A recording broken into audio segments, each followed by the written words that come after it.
I hope you're on the Supreme Court. That's exactly where you should be. I liked beer, still like beer. The guy!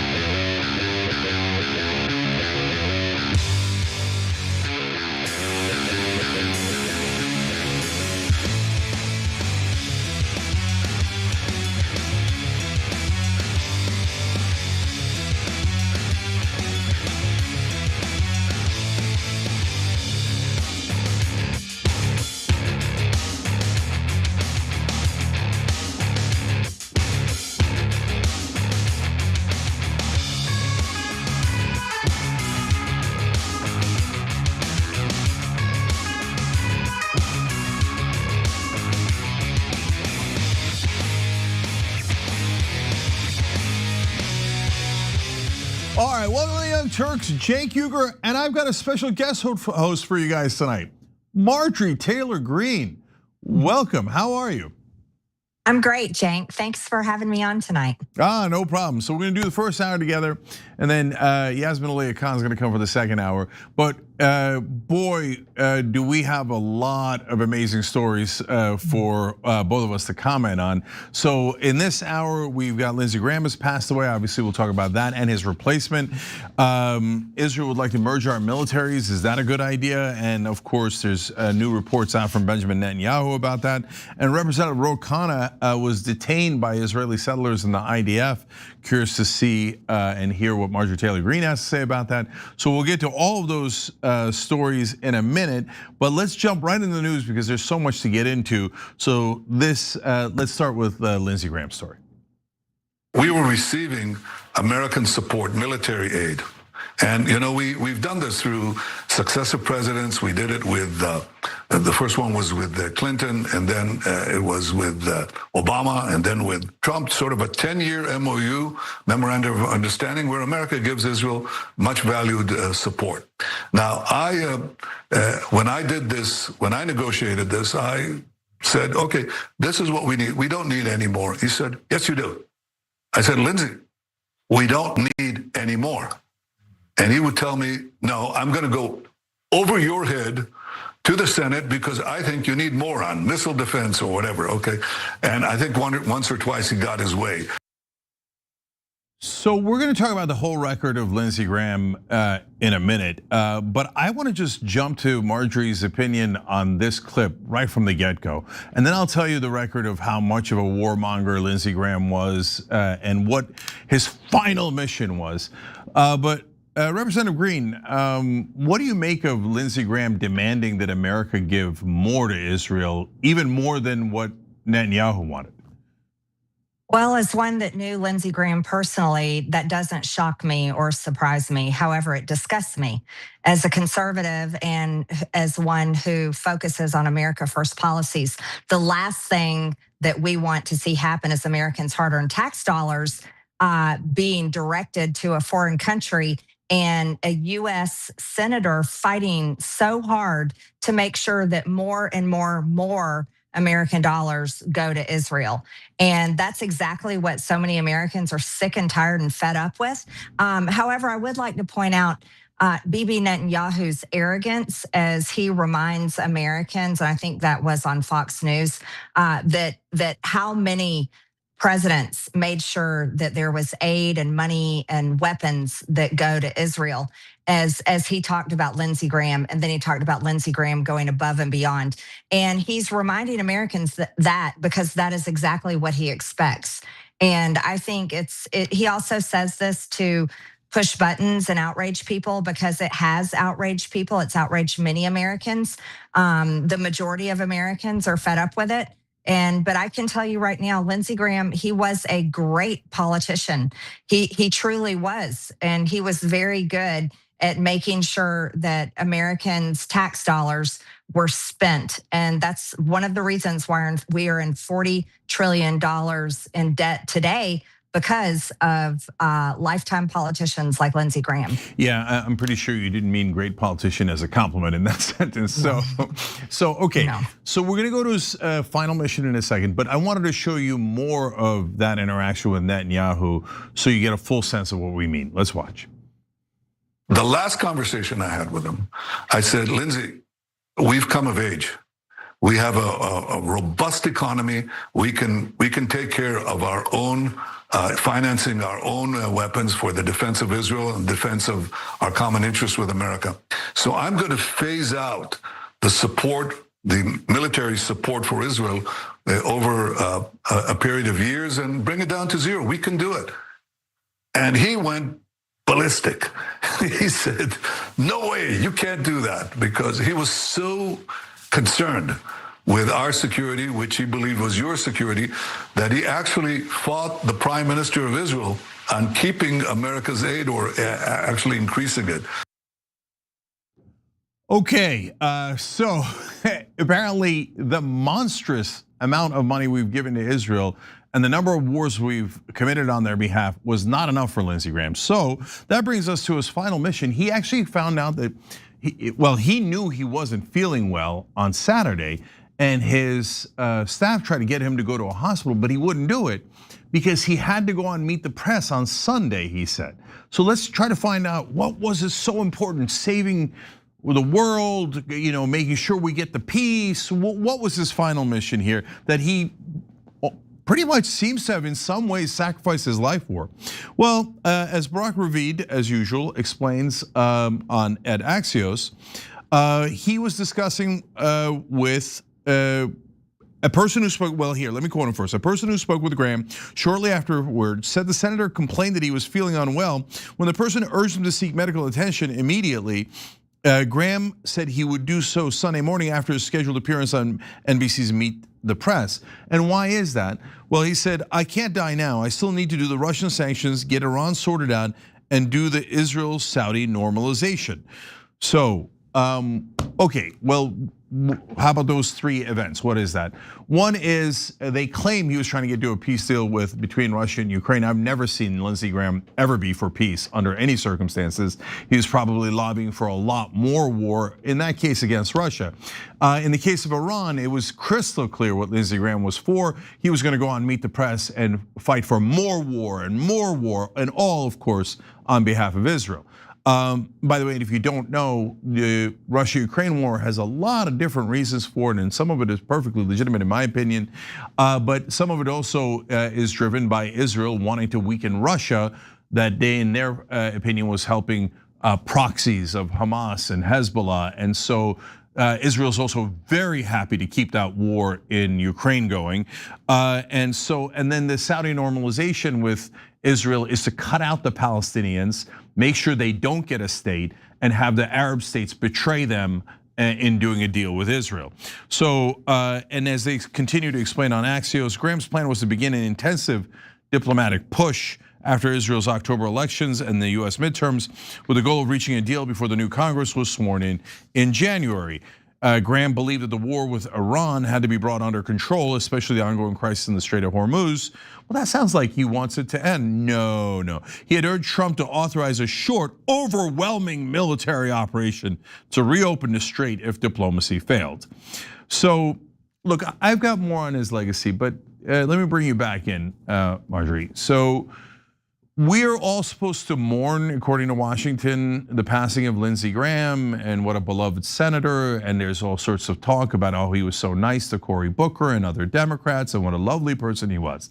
And I don't know any of that in person, and you might, I don't. And that could easily happen. There are a lot of terrible people in the world who are not impolite in person, right? But what I do know is that he always pushed for war. On Iraq war alone, hundreds of thousands of civilians died because of the wars that Lindsey Graham pushed. So I don't have any complicated feelings about Lindsey Graham. I think he was a terrible person, and I don't mind saying it the day after he dies. And I think and I care so much more about the people he got killed. But Washington says that's very impolite. So I'm curious what you think of Lindsey Graham's record. Well, having served in Congress for 5 years, I can tell you the ways of Washington is there are plenty of people there that are completely nice people. They're pleasant to be around. They may be fun. They have great senses of humor. That was Lindsey Graham. Lindsey Graham he would talk to anybody. And he did have a great sense of humor. He was funny, fun loving. He had tons of energy, and he worked diligently on the things that he cared about. But I can also tell you, I disagreed wholeheartedly with many of his policies. He was a neocon warmonger. He was a murderer. He wanted to wipe out and kill many innocent people in Iran, in Gaza, in Lebanon. He supported war more than anything. He never wanted peace. The only time he may have been interested in peace was because this war is hurting the midterms for President Trump and Republicans. However, one thing about Lindsey Graham that we can all say for sure is he was a dedicated Zionist. And that's why he worked so diligently to send as much money as possible, weapons as possible for Israel. But he was also, he may have been an elected U.S. senator, but he really was the greatest lobbyist that the military industrial complex could ever have holding power in Washington. And his state, South Carolina, has over 400 military contractors, over 400 that Lindsey Graham made sure that got all types of contracts, grants, got all types of U.S. tax dollars to continue their work to serve the military industrial complex. So it is an interesting thing of how everyone's being shamed and told you can't say anything negative about Lindsey Graham. Look, we can say two things. We can say, oh yeah, he was a delightful person to be around, but at the same time, I disagreed with him adamantly on many, many issues. And it's okay to say both of those things. Yeah, two things can be true at the same time. Again, I don't know anything about him on a personal level, so if Cory Booker says he was a swell guy, fine, I don't really care though. Right. So, George W. Bush always joked around with people and gave them nicknames, Big Slim and stuff. Seems like a pleasant guy, in real life, maybe. But he started a war that got hundreds of thousands of people killed. And so that is the far more relevant part of George Bush's career. Okay, so I want to give the audience more context for what we're talking about so they understand from Lindsey Graham's own mouth the things that he advocated for. So let's start taking a look at that. To people in my party, I'm tired of this crap. Israel is our friend. They're the most reliable friend we have in the Mideast. A word of warning. If America pulls the plug on Israel, God will pull the plug on us. Okay, so God is going to kill us all if we don't obey Israel. Interesting. Let's see what else this humanitarian had to say. Why is it okay for America to drop 2 nuclear bombs on Hiroshima and Nagasaki to end their existential threat war? Why was it okay for us to do that? I thought it was okay. To Israel, do whatever you have to do to survive as a Jewish state. Senator, again, military officials say whatever you have to do. So there is an indisputable monster advocating for nuclear war against what? The Palestinians? They barely have stones left. When you nuke someone, you incinerate children, babies, grandmothers, and that unmitigated monster is being celebrated in Washington today. By the way, I have not seen any weeping over the 23,000 dead children in Gaza. And so that's, and of course I mean by Washington. The American people have turned on these issues. We're not anywhere done yet. Let's keep going with more from Lindsey Graham's own mouth. So I just want to say, I feel good about the Republican Party. I feel good about where we're going as a nation. We're killing all the right people and we're cutting your taxes.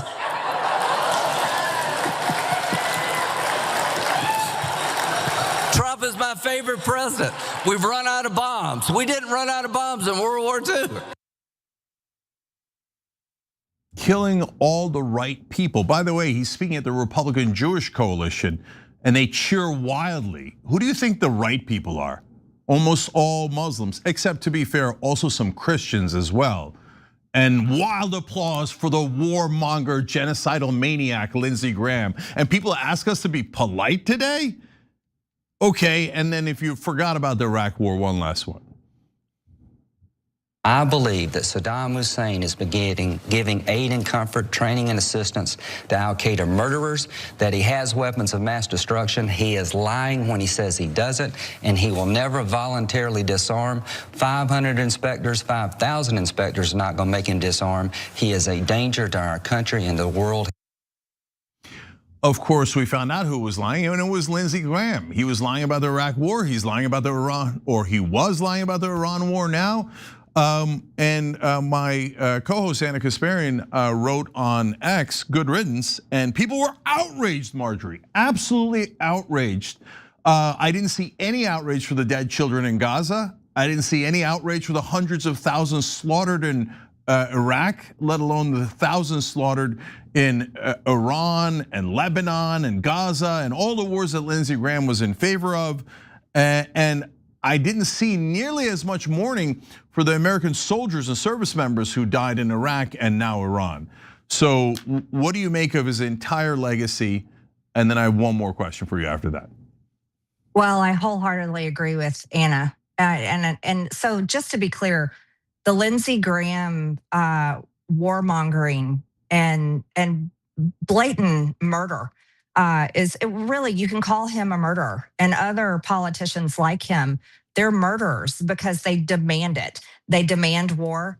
They demand that our tax dollars pay for war. They demand that American-made weapons be sent to kill people. And you're absolutely right, Cenk, about all the innocent children in Gaza and in Lebanon that have been bombed and brutally murdered by the IDF, and Israel as a whole is unspeakable.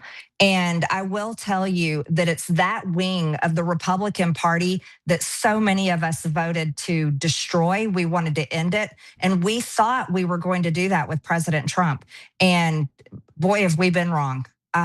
One of the great things that Lindsey Graham was very good at was buddying up with Donald Trump. And he was able to sway Donald Trump to his side, to his view. And that's been one of the biggest betrayals that, for people like me, we consider it a betrayal. We consider it one of the worst things that have happened. And it sickens me every single day. And it wasn't supposed to be that way. So in that first clip that you showed, when Lindsey Graham said to people in my party, he was talking to me. He was talking to me and a few, Tucker Carlson, and a few of us, because we have been so outspoken against his views and his demands for murder and for war. And it should be constantly called out.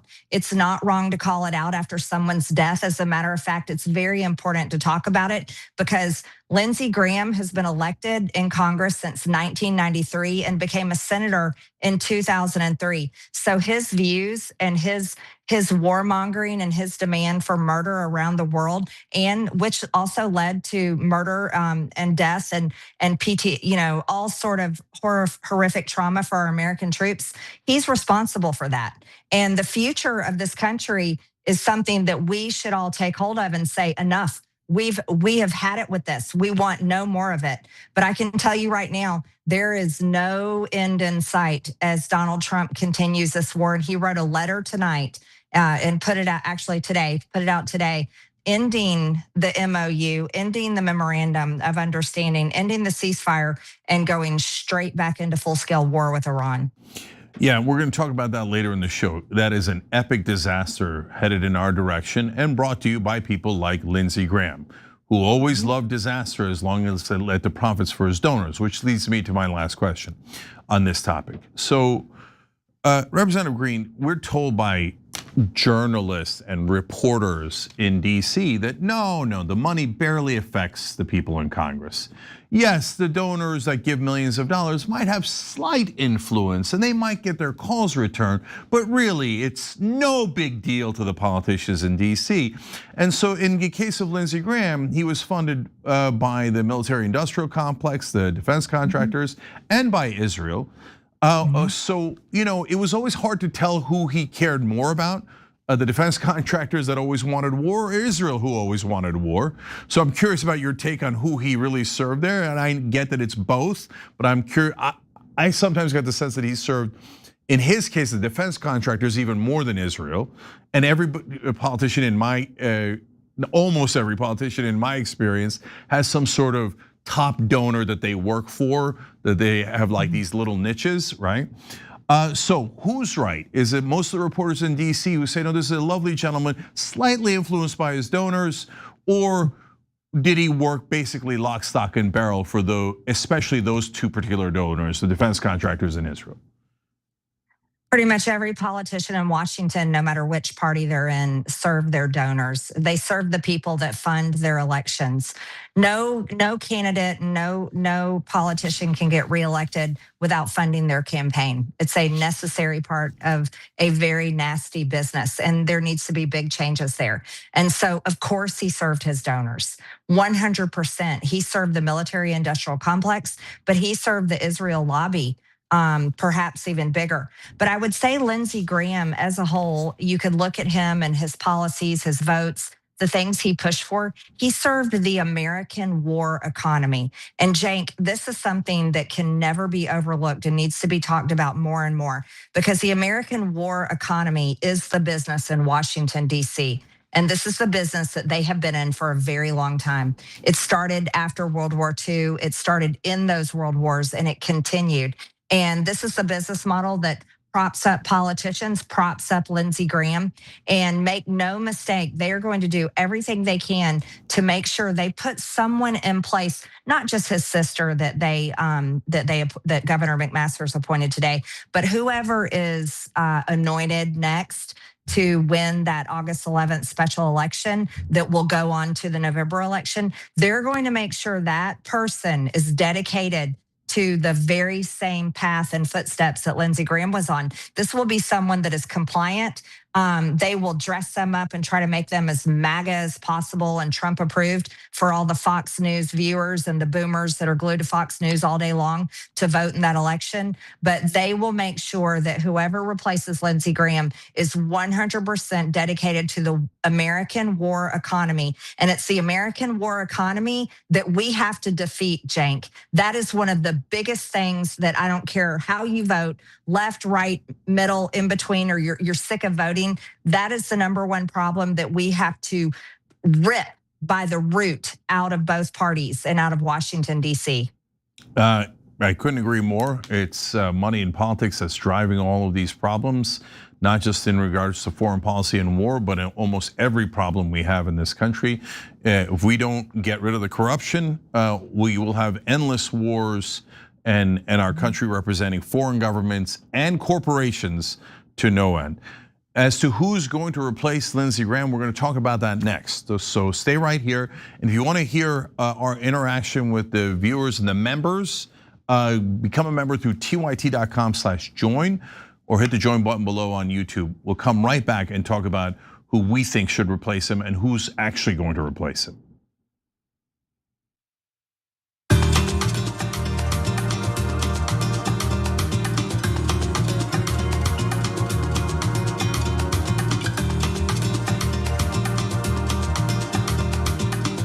All right, back on the social break here. I'm going to read these blind, and then if people say things that are inappropriate, we'll live with it. Nomad said Graham wanted to nuke Gaza. God had enough of this satanic monster, and sent him flames where he will meet his idols like Hitler and IDF Nazis. So that brother is obviously a little bit more animated than even we are, But yeah, Lindsey Graham is in rare company with people who have advocated for the deaths of millions of people. Not a category I'd want to be in. Virginia Vaugh, 39 says, the only good thing I say about Graham was that he was an okay tipper. I was his waitress several times and his money always went to Wolfpack. Oh, that's awesome. So thanks, Lindsey, for helping get money out of politics. Virginia, you're the best. And so that confirms what everybody's saying. A pleasant guy in person and says, oh, but then shouldn't we murder a bunch of people? I hear Ted Bundy was nice in person, until of course he murdered you. Wedge said, what are the odds? Mitch made it through the weekend, but not Graham. Did he? We'll talk about that a little bit later in the show. Mad Chemist, so tired of hearing, oh, look at this. Okay, well, this is what happens when you read comments blind. So tired of hearing from MTG, that's our guest host today. You quit, you left Congress while telling everyone else to fight Trump. Shut up and stay out of politics. Quitter, they say, thanks for taking my tax dollars for nothing. Marjorie, real quick, 25 seconds here, but can you address that? Well, yes, Trump called me a traitor, and then there were death threats on my son's life. And then the president texted me that I deserved it and it was my fault. And I dedicated millions of dollars and help to the Republican Party, and not a single elected Republican defended me from the president's attacks. And so I would say to that person that made that.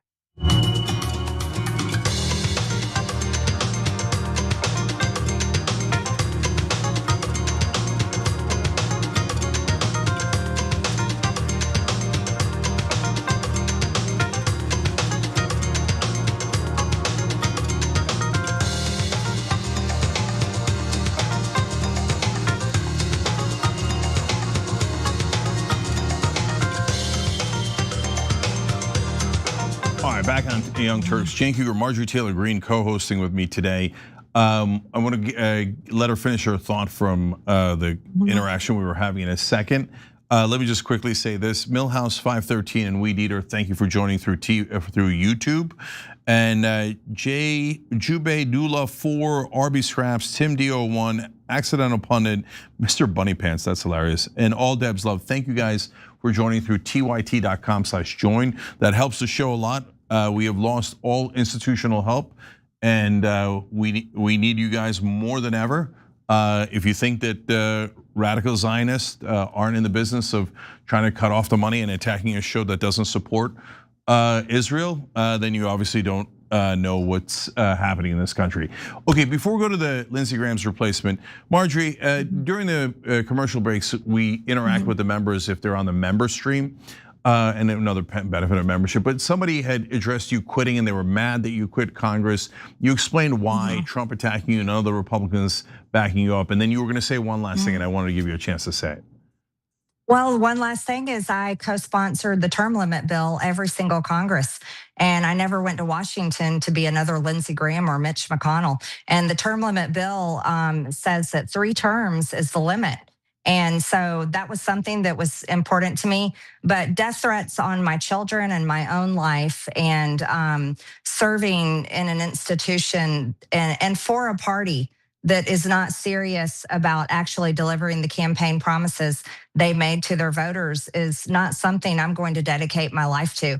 And so I would say that anyone that wants to criticize me from their keyboard or thumbing in nasty comments on their phone, why don't they run for Congress and actually see what they can get accomplished instead of attacking me? All right, there you go. Didn't think that you were going to be a wilting flower on that one. No. Okay. Nor do I really care what they think. So there's that. All right. So now let's go to our next story. We all found out this weekend, of course, that Lindsey Graham had passed away. And I want to ask Marjorie Taylor Greene in a minute who she thinks should replace him and who will replace him. Those are 2 different answers, of course. But first, let me tell you a little bit more about it. So obviously, they need as many votes as they can in the Senate because of how tight things are in Congress. So according to the Wall Street Journal, this coming week, the Senate is scheduled to consider the nomination of Trump's Attorney General pick, Todd Blanche. On Wednesday, the nominee is set to have his confirmation hearing in front of the Senate Judiciary Committee, of which Graham was a member. Graham's death could make it harder for the Senate to quickly confirm Blanche, given that Democrats are expected to be sharply opposed.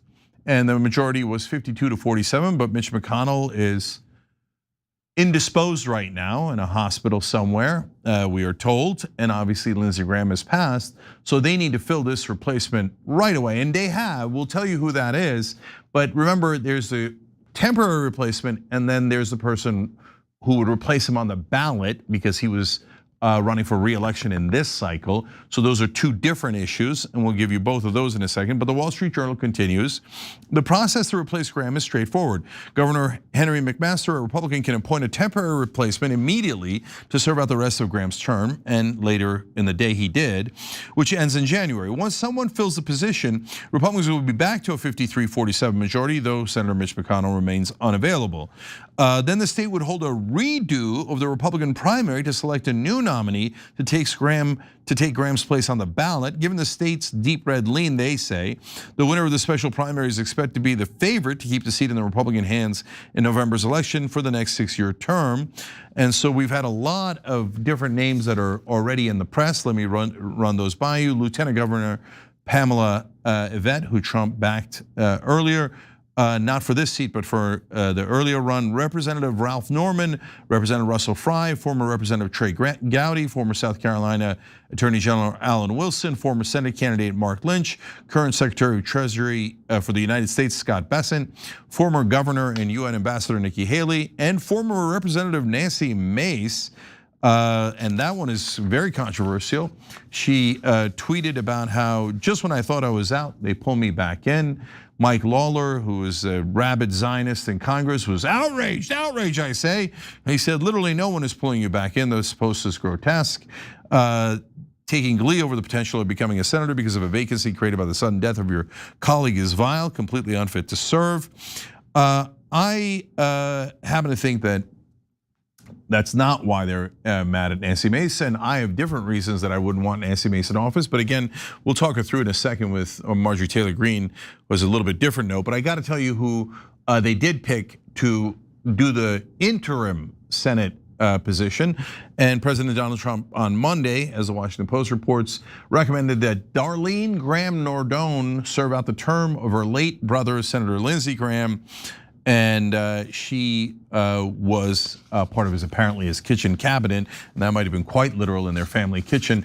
I don't know, they were very close as siblings. We are told to what degree she knows foreign policy or politics or anything is not clear. To what degree she will serve power is crystal clear. In my opinion, if she wasn't going to serve the war machine in Israel, there's about a 0% chance they would have picked her. But first, Marjorie, what do you think of the replacement? And then who do you think is likely to win in that melee, and who do you want to win? Well, I don't know Lindsey Graham's sister, but I can tell you right now that the only people they will consider picking will be people that will have completely obedient votes. So I'm sure they're expecting that out of Senator Graham's sister, and I'm sure she will obviously comply. However, who they pick for the special election and who Trump endorses is the one that people should be more concerned about. And they will vet them very carefully and make sure that these are very serious Trump loyalists. These will be vetted on all of their views, and if they have a voting record as a sitting member of Congress or elected politician, that will be looked at. And of course, it will be the AIPAC donors, the RJC, the entire Israel lobby will be consulted on who they prefer to replace Lindsey Graham, and their voices, unfortunately, will be listened to. And this is completely America last, as always. So I would say I think anyone that's a very America first and is sick and tired of the neocon establishment Republican Party, is not interested in Israel controlling your elected officials, you should probably be against whoever Trump endorses. But we'll see who that is. But there will be an endorsement very quickly, given that special election is August 11th. Yeah, so the filing period starts on July 21st. They have a week to file, and then afterwards, the special primary is going to take place on August 11th. And if no candidate wins outright, there'll be a runoff on August 25th. The reason I tell you all that is because it's a super tight window. So what Representative Greene is saying about who Trump picks as the candidate to endorse will have an enormous effect on the South Carolina voters, and that person is far more likely to breeze through this process. So do you have a sense from the list I read who it might be, who the most loyal servant of the establishment is in the Republican Party in South Carolina? Yeah, I wouldn't be surprised if he picked Russell Fry. That's someone that is definitely a Trump loyalist and will never rock the boat. Will take direct orders and make sure they happen. Somebody that the president likes very much. There's a few others on that list that I'm sure the deep state would love. Of course, that would be Trey Gowdy.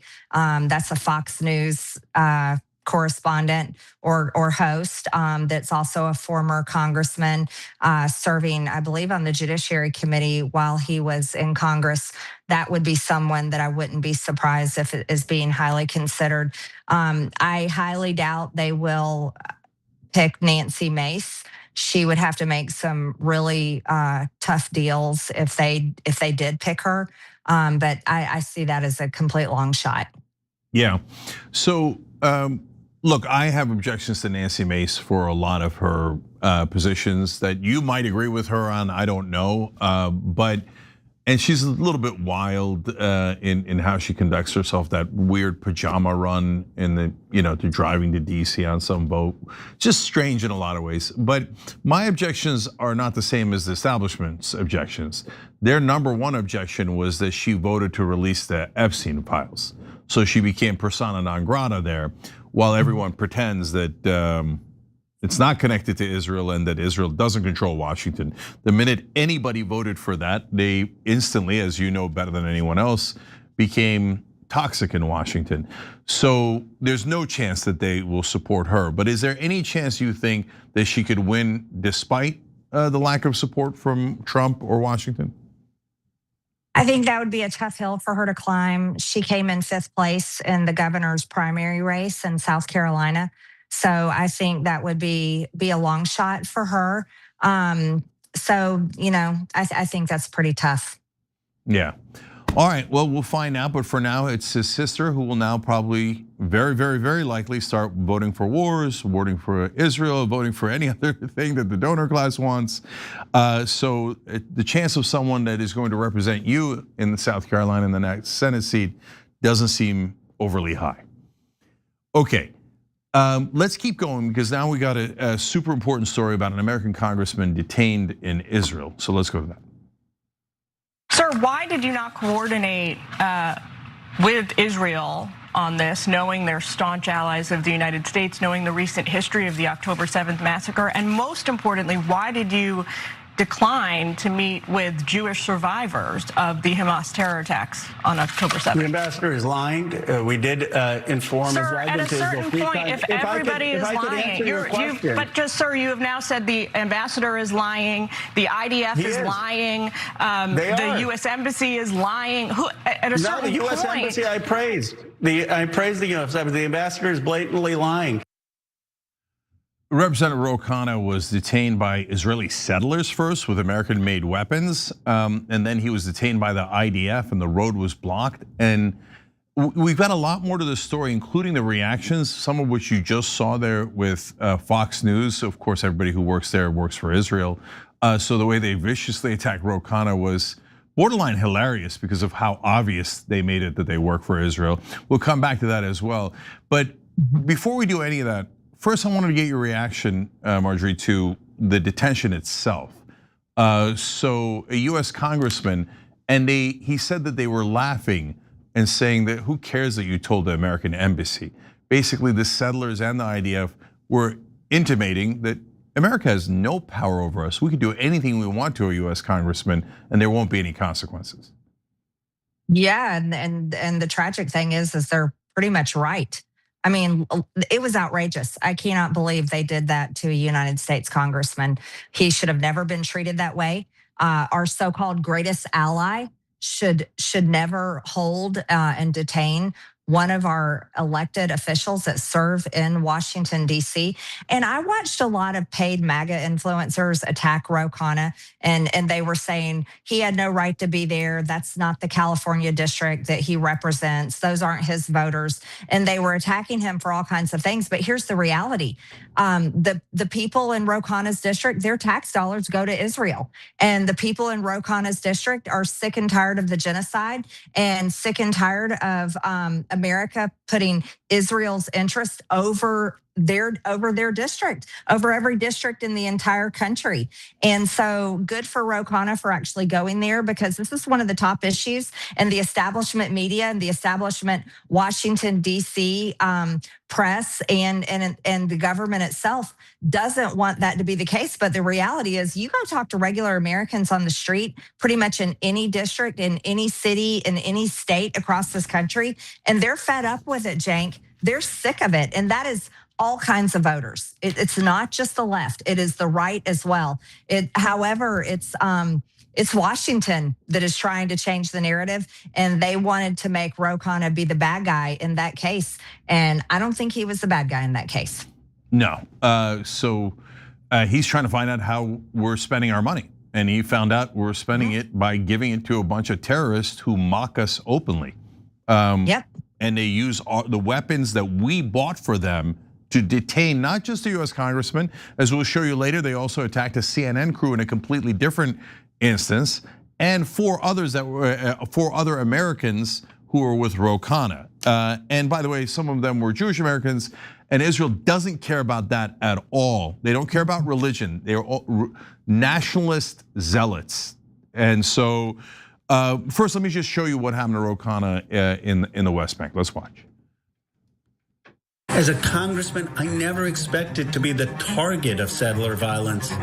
But when we visited a school in Zenuda village that settlers had burned down, we were detained by settlers wielding M4 guns who blocked our van from leaving the site. They called additional settlers for support and held us captive for 75 minutes, recording videos, laughing at us, and mocking me and my staff. I will never forget their faces. What angered me most is that the IDF soldiers who came to the scene supported the violent settlers over American citizens.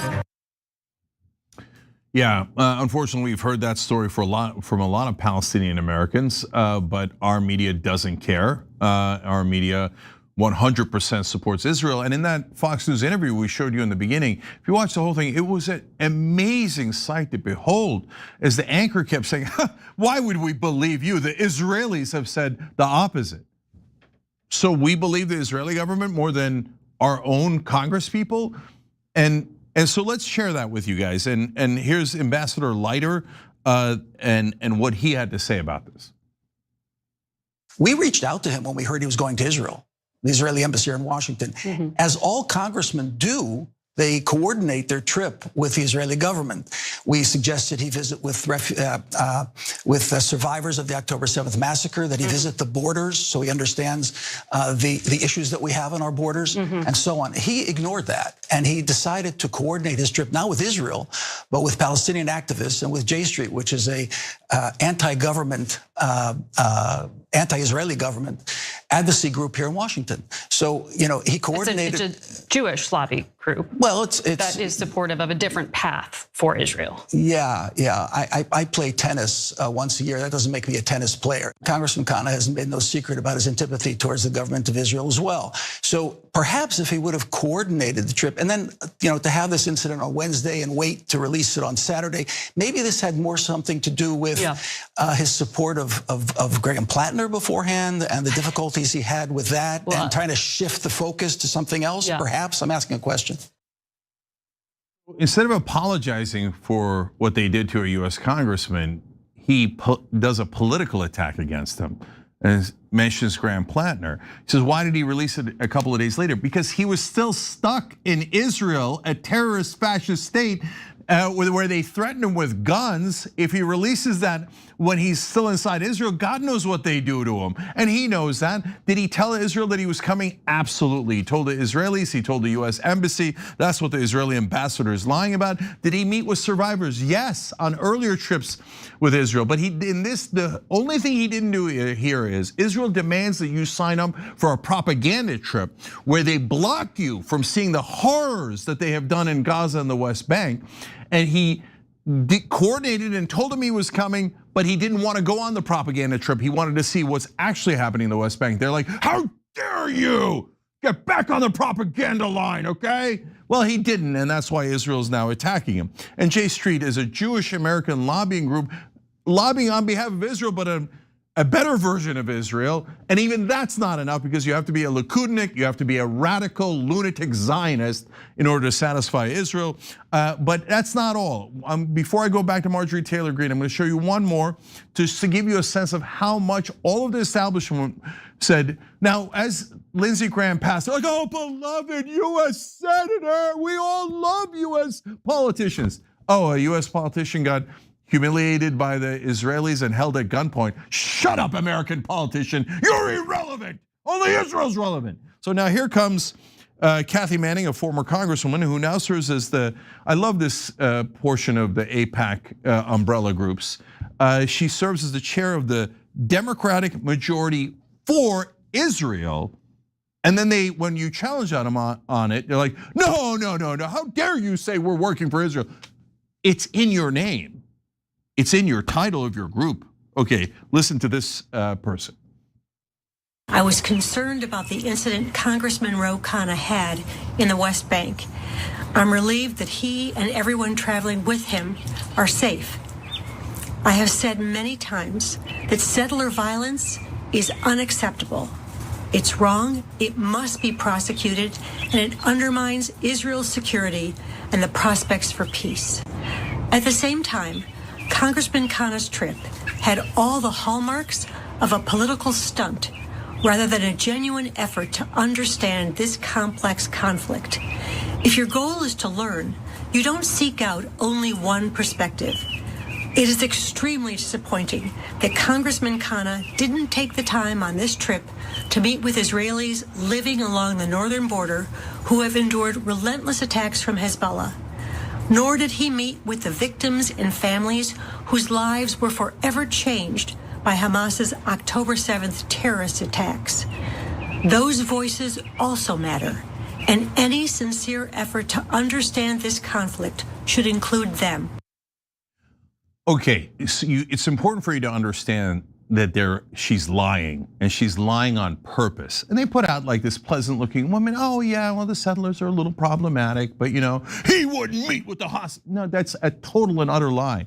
3 different times Khanna went to Israel and did the normal tours that they do. And not only did he meet with the hostages hostage families during the Gaza crisis, he fought super aggressively to get the hostages released. Now, Democratic majority for Israel and Fox News both know that, but they choose to lie about him on purpose to try to smear him as someone who doesn't care about those people. So, Marjorie, I've seen a lot of nonsense photo ops, especially at the border, where both politicians from both sides go and they look at the border as if they're gonna learn anything from there, right? It's just an invisible line. Like, okay, if you go to visit a facility or something, maybe you get a context.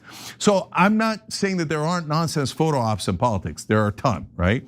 But in this case, he's going to see a village that was destroyed by the Israelis. They say you're not allowed to see the places we've destroyed with your money. You're not allowed to see the Palestinian American family who was murdered. The American was 21 years, it was a young guy who was murdered. I think he was about 21 years old. And you're not allowed to see his family. You're not allowed to see their destroyed property.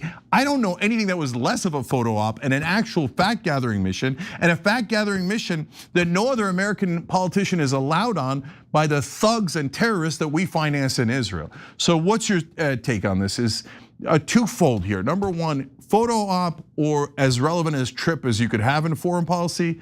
And then secondly, what do you make of the entire establishment turning on Khanna and clearly all supporting Israel's side?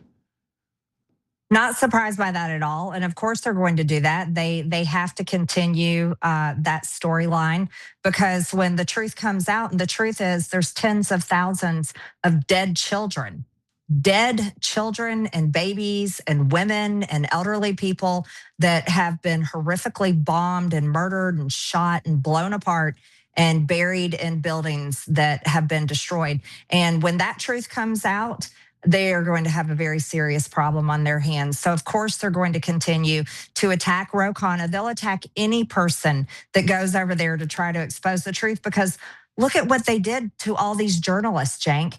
The IDF has murdered, I don't even know, hundreds of journalists and independent journalists trying to expose the horrors that happened in Gaza. But it's also in these areas. I've spoken to many Christians that live there, Palestinian Christians that get attacked, spit on, who they've had their homes stolen, their property destroyed. They are constantly being persecuted by the Israelis. And so it's not just Muslims, it's Christians as well. And it's, they're going to do everything they can to continue the narrative, because the truth is so ugly that this entire world will be shocked when they find out how horrific it is. I can't forget some of the stories I can't get past. One of them I can't get over is that an IDF soldier shot a woman sitting in a tent while she was nursing her baby. And I think the baby was shot as well. I mean, these are the stories. These are the real stories that have happened and have been happening for years. And Israel's going to do everything they possibly can to cover it up. And they will attack anybody that tries to expose the truth. And so is it a photo op or is it an actual mission? I think the truth is worth fighting for and exposing, especially when it comes to exposing the evils and the horrors that have been committed there. And look, October 7th was horrible. I'll go along with that too. And I have no problem saying that as well. I'm totally against murdering people and I'm totally against war. So both sides of it is horrific. But for them to try to turn everyone back on the propaganda train is the obvious thing they're going to continue to do. I never went on any of the AIPAC trips to Israel, so I never had to endure that kind of propaganda trip, thank God. And I never took their money, but they're going to continue to do that to any U.S. politician, whether it's federal, state, and even on the local level. Yeah, so now some facts to back up what Representative Greene is saying. 250 journalists have been killed by Israel inside Gaza. That's according to the International Federation of Journalists. And Committee to Protect Journalists also says it's well over 200 journalists murdered by Israel. American doctors come back and say that there are sniper shots to the head and chest of children. Mm-hmm. A shocking percentage of the children that were brought in had those. They were assassinated by IDF snipers. These are clearly terrorists. Here's who else backs this up. The Israeli press, the oldest paper in Israel is Haaretz. Their editorial board said that Khanna was totally right. They added this at the end of their story. Thus, in addition to the security forces, which must come to their senses and resume dealing with such nationalist crimes, we also need protective intervention, either American or European, that will increase pressure on the government until the pogroms by law-breaking settlers come to an end. So while our American press lies to you about how all of this is no big deal and Israel's done nothing wrong, the Israeli press says, no, it's a pogrom what they're doing in the West Bank and what Khanna was trying to expose. But since we mentioned the press, I do have to give credit to Jeremy Diamond, who has done terrific work. He's a sole light at CNN doing real reporting. I don't know how long he'll continue to be employed there because he's done stories like this. And his team also got attacked by the Israeli settlers and Israeli authorities. Let's watch that real quick.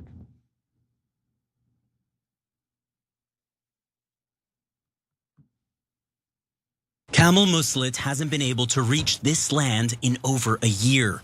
This is the hillside where his son, Saif, an American citizen, was killed. Looks like it's down here if you want to walk. Yeah. Beaten to death by Israeli settlers exactly 1 year ago. Since then, settlers have illegally occupied the area. Within seconds, we spot a car speeding towards us. We start to leave, but as we drive away, we see that 4 settlers have set up a roadblock. Armed with clubs and rocks, they try and block our way. First with their bodies, and then... And now it looks like he's trying to slash our tires. He's trying to slash our tires. Oh, he's got a knife. He's going for the tires. Oh my God! A group of independent journalists and activists are in the car behind us. Move! Move! Move! But their vehicle isn't armored. Go! Watch out! Without an armored car, without a bulletproof vest, how do I get to my land? It is unreal. They have no respect for Americans at all. In fact, Marjorie, 10 Americans have been killed in the last 3 years in Israel, and not a single person has been arrested for any of them. They appear to be openly mocking us.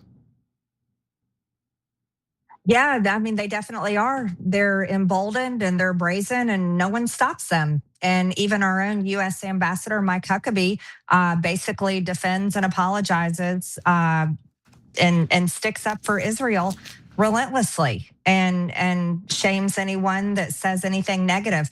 And it all goes back to a verse in Genesis that is widely misused to basically brainwash American Christians so that American Christians think they can never say anything against Israel. I'm a Christian, Cenk. I'm also a conservative. And anybody that's watching this show right now, if you're a Christian and you are supporting Israel, you need to take a hard look at what they do, because they do not support your Christian values. I'll talk about this one. Israel has state-funded abortion up until the third term, nearly to the day of birth, and that is funded by the government, and our taxpayer dollars fund that. And they constantly are killing innocent people, and those aren't Christian values. However, it's the brainwashing that's happened for decades that has many Americans, especially American Christians, basically believing that we have to support Israel no matter what at all times. And that is completely and blatantly wrong. And I think this is a conversation that has to be continued to talk about, because more people need to be educated on this issue and educated on the crimes and the horrific, awful, unspeakable things that the government of Israel and the IDF supports and carries out in action and defends the actions of these settlers. Yeah, so we don't agree on the issue of abortion, as almost everybody knows. But I did ask to call out pro-life people. Now, this is several years ago, saying, wait, 23, well, at the time there was a smaller number. Now it's 23,000 children have been killed in Gaza, and 1,000 babies have been killed. So those are direct kills, let alone the incubators where the plugs were pulled, let alone the all the consequences of the malnutrition and the starvation. But 1,000 babies under the age of 1 were killed by Israel in Gaza. And I've got to give you and Representative Tom Massey credit, because you guys were among the first to say that's true. And if you're pro-life in this country, that means you don't kill any babies. Not, oh, it's okay to kill Palestinian babies because Israel's funding us. So great credit to you on being principled there. Yeah, thank you for that. I appreciate it. Yeah. All right, guys, since we have such limited time, I'm gonna blow out the next break. We're not gonna do it. So we're just gonna go to our next story, because I really wanna do this one with Representative Greene as well. So let's go to that. Israel's contributions to America's defense are important. Our technology is incredible. And since yours is incredible too, and you're the great champion of liberty and free markets, I think the meshing of our two great countries of talent would strengthen the America's position, competitive position, both in the economic marketplace and in the military battlefield in many important ways. It certainly brings up some issues of sovereignty, but we'll have to work that out later. It was a bit shocking that Fox News' Rachel Campos Duffy said that at the end, but mainly for 99% of the segment, they let him pretend that Israel and America would both gain from our militaries merging.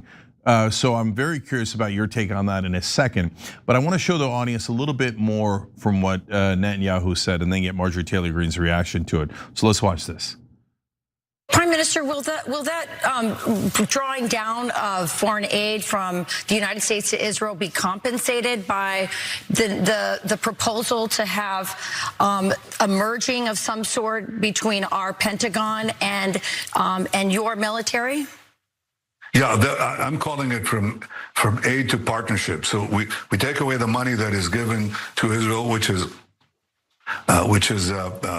one part, but the other part is we co-invest in equal measures in the new technologies that are needed to give our military and your military the advantage. So there are some unbelievable projects. So we invest jointly and take the fruits equally. You move from aid to partnership, and I think that represents what Israel is. And remember, the other thing is that we share with America unbelievable intelligence to save American life. General Keegan has said that when he was working in American intelligence, what Israel was giving the United States was worth, he said, 5 CIAs. Yet another insult to the Americans, although as we talked to John Kiriakou the other day, he's not entirely sure that the current CIA doesn't work for Israel. In fact, let me show you that clip real quick.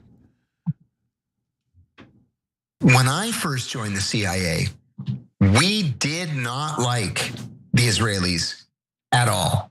They were spying on us. They made it clear. They openly spied on us. Is the CIA working for America or for Israel? You know, I hate to say this, but the only conclusion that I can draw is that it's working for Israel. And when you have this constant pressure from Capitol Hill, where practically everybody is taking money from AIPAC, and they're primaried if they don't take money from AIPAC, or if they don't toe the line that AIPAC sets, then you lose that independence, and the next thing you know, you are working for the Israelis. Yeah, our guest host today, Marjorie Taylor Greene, she wouldn't know anything about that. We'll come to her in 1 second because I want to show you one last clip that's so important. Almost all of the media in America is lying on behalf of Israel as usual and pretending that they don't want any more money. But Benjamin Netanyahu actually clarified that in this same interview. Watch this. Do you have a timeline by which you would like to see that U.S. foreign aid down to zero? Yes. It's military aid, actually. Yeah, we were talking about beginning it this year and going for 10 years, but we might shorten it. And that was something, by the way, that I did when I was first elected and came to Congress. We had financial, not military support, but financial aid to Israel. And I said on my first speech before the joint session of Congress that we're going to bring it down to zero, and we did that in 10 years. Every year went down until it finally disappeared. We could talk about that model. We're talking about that with the administration right now. That's hilarious. He's like, we don't want any more money, except for the next 10 years. And at the end of that, we can ask for more money and there's nothing stopping us. So no, they definitely want 10 more years of funding, and they'd like to merge our militaries through Section 219. Marjorie, what do you think of that? Well, you have to fact check me on this, but I think it was Marco Rubio who introduced that bill that made it 10 years.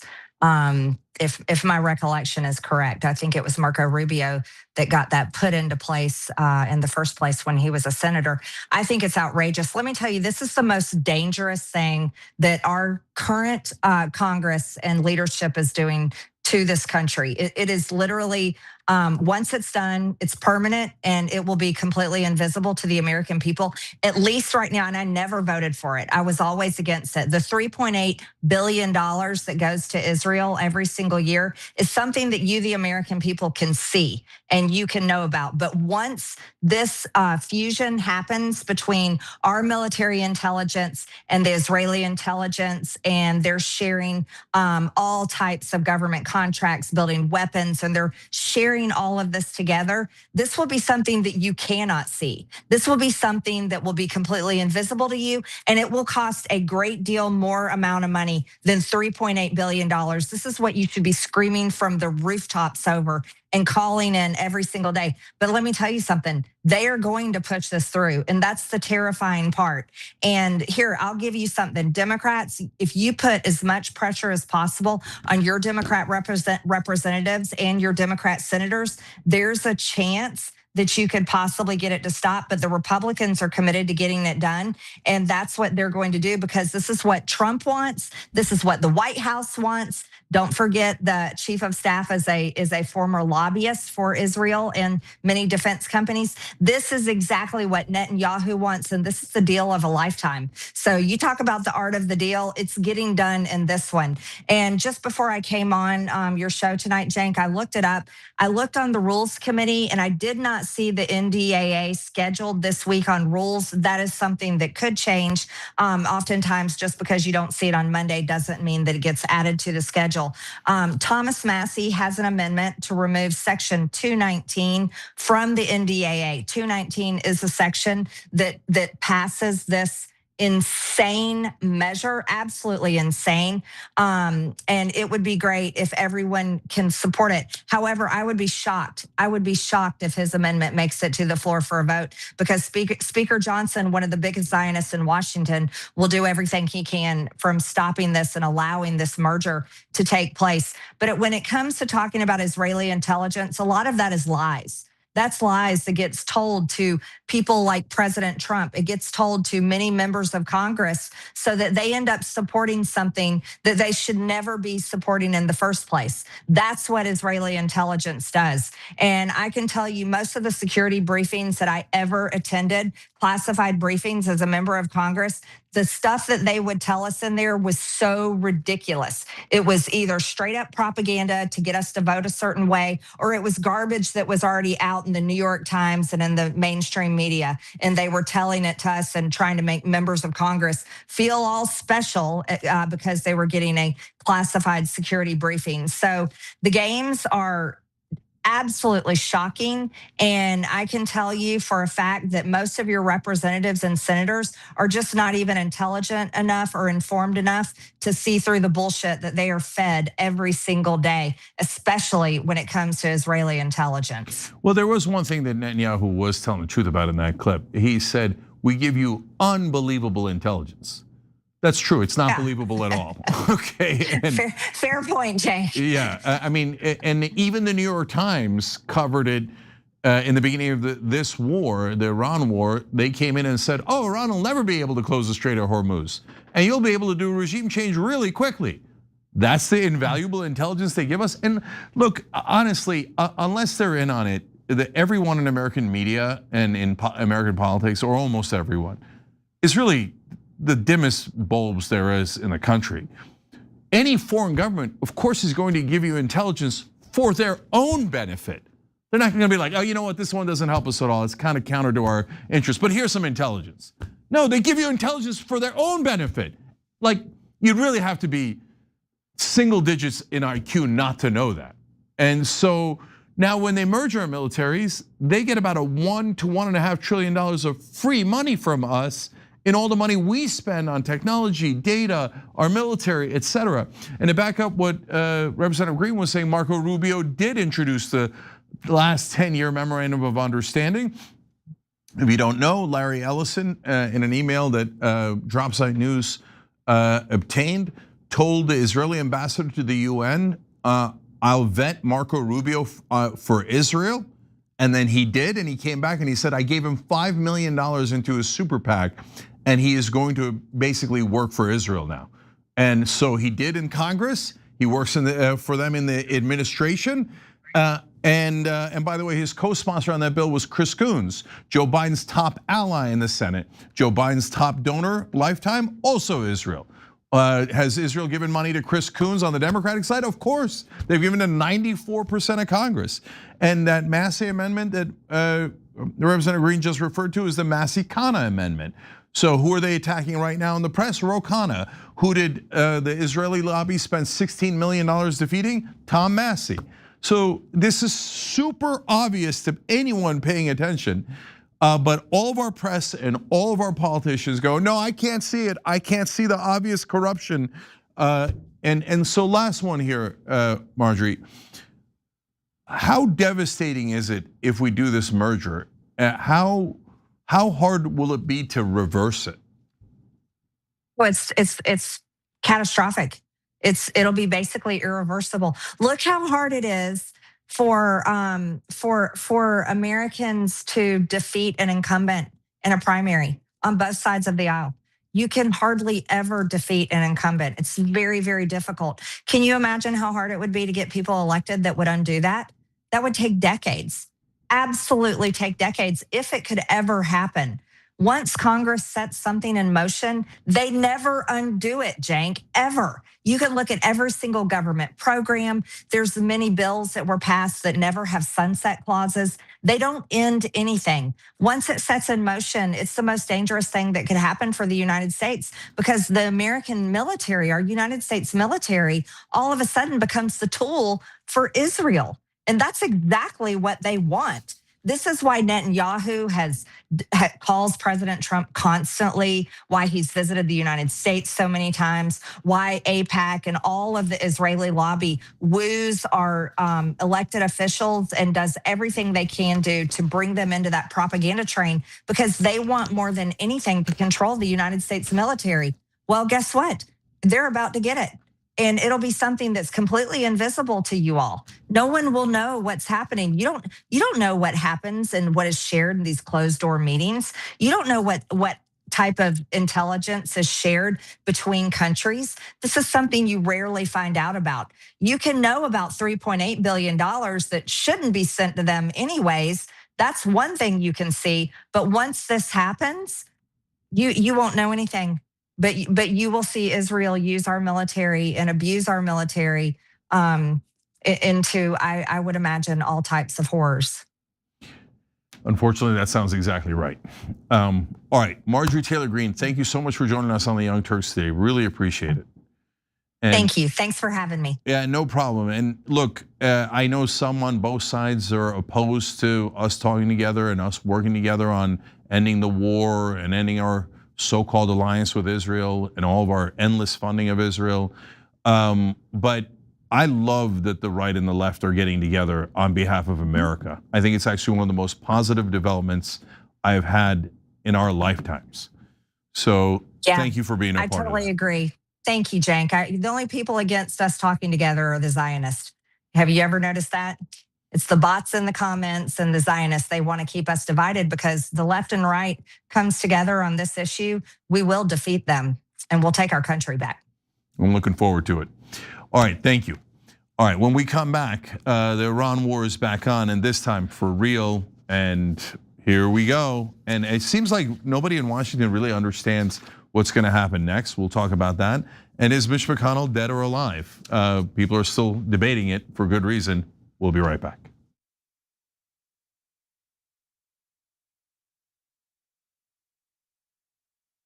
I don't care if you're Christian. In fact, I will fight for you to have your religious liberty and practice your Christianity. I believe in that. I don't believe in Christianity, which means that you do not get to dictate the way I live my life based on your religion. I don't care what the Bible says. You have every right in the world. All those women who identify with your religion have every right in the world to not get an abortion, to not take birth control, but they do not have the right to dictate my life and what I decide to do with my body. I don't care about your goddamn religion. I'm so tired of having nonstop conversations about what the Bible says. You live your life in the way that you interpret the Bible. Again, I don't care, but you don't get to take the Bible and tell me, well, the Bible says this in this chapter, in this verse. I don't care. I don't care. I don't believe in it. And I have the right, based on our Constitution, to not believe in it. No part of Gaza has been left unscathed. Ain't a whole lot left. I don't know why they need any more bombs.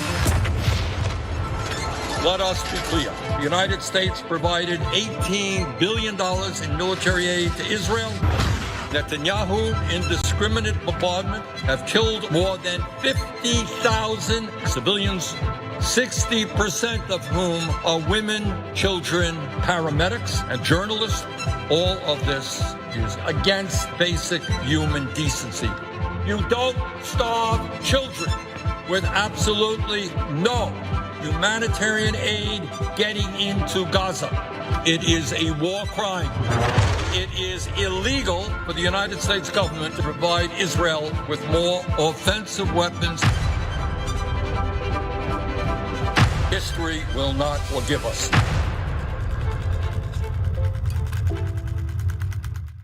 We've been on our phones too much. I feel like we just need to touch grass or something. I told you. I mean, you know what?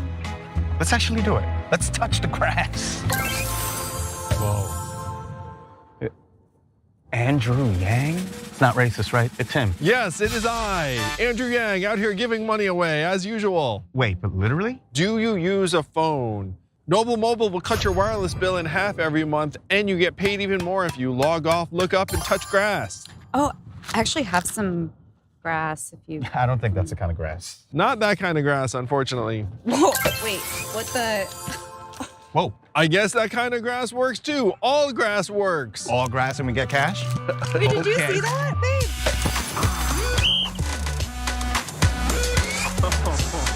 Noble Mobile, make it rain, girl, make it rain, make it. That didn't rain so good, but now it's raining good. Corruption, injustice, the system is rigged against you. Every day we're blasted by a flurry of terrible news from every angle, which can make it challenging to stay positive and know how to fight back. The Damage Report is your solution. I'm Johnny DeRola, and my daily morning show cuts through the noise and exposes the real damage being done to our country, the world, and how we can fight back against it. Corporate greed crushing workers? We'll name names. Politicians selling you out for their corporate overlords? We've got the receipts. Climate disaster, economic collapse, the rise of fascism. No spin, no establishment talking points, just the truth that you need to survive and resist. But it's not all doom and gloom. We'd love to have you join the Dragon Squad, our community of positive-minded activists who turn the day's news into positive action. With new episodes every weekday, listen to The Damage Report to get honest news, unflinching commentary, and daring coverage you won't find anywhere else. Listen to The Damage Report on Spotify, Apple Podcasts, or wherever you get your podcasts, because understanding the damage is the first step to fixing it.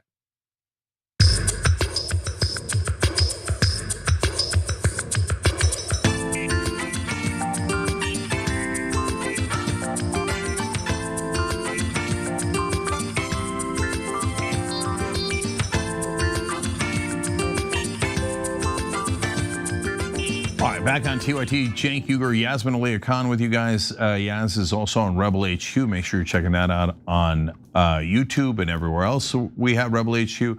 Great to see you, Yaz. We're short on time, so I'm going to just jump right into the next story. Let's do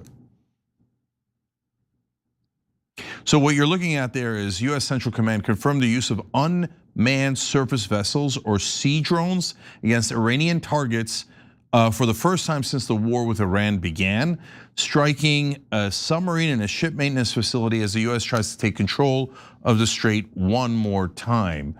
So Yasmin's got more details for us and facts for us as to what's happening here. And then we're going to discuss, is this it? Are we going in for a third faction segment part of this disastrous Iran war? And could this be larger than any of the other ones combined? So Yaz, tell us about it. Yeah, well, if it wasn't clear enough last week, the US has officially re-engaged in conflicts with Iran right now, but this time they are focusing specifically on the status of the Strait of Hormuz, and it gets a little bit complicated and confusing. So on Saturday, it was reported that a Cyprus-flagged container ship was struck by the IRGC as it traveled through the strait, and 23 crew members were stranded and one was missing there. The IRGC said in a statement carried by the state broadcaster IRIB that same day that its forces had struck the vessel because it had switched off its tracking systems and endangered maritime security. It claimed that it had fired a warning shot at the vessel, but that it did not change course. So the IRGC then announced that the Strait of Hormuz was once again closed to maritime traffic. And of course, the US was not very happy about all of this, and this is what reignited a lot of the fighting. So the reporting says that the US military earlier Sunday said it hit some 140 targets, including missile and drone launch sites, ammunition dumps, communication equipment, and other sites, a far heavier set of attacks than in 2 previous rounds of strikes in the last week. And at least one of those strikes hit civilian infrastructure as well. One attack struck a water pumping station in Mashhad County on the southern coast, killed the facility's security guard and wounded 4 others, according to Iran's state broadcaster IRIB. So now there's also indication of strikes from the United States, and they have now expanded beyond the coastal areas. So again, the reporting says that overnight, most US bombing was still concentrated in areas along Iran's southern coast, but one attack struck a military facility in Nain in central Iran, killing 1 person and wounding 7 others, the province's deputy governor told the Islamic-run Republic News Agency. So according to AP News, Iran then retaliated with strikes on areas that are hosting our military forces, including Bahrain, Kuwait, Qatar, Jordan, and Oman. And these are countries whose territorial waters all make up the Strait of Iran. So they're all very geopolitically significant. And according to Reuters, Article 5 of the MOU says that traffic of commercial vessels would start immediately and that Iran will begin making arrangements using its best efforts for the safe passage of commercial vessels with no charge for 60 days only from the Persian Gulf to the Sea of Oman and vice versa. And Tehran interprets this US recognition of Iran's right to manage the whole waterway, albeit without charging fees or tolls for 2 months. The United States and the Gulf states reject that interpretation regarding the language as meaning only that Iran should facilitate safe passage for vessels and not impose restrictions backed up by force.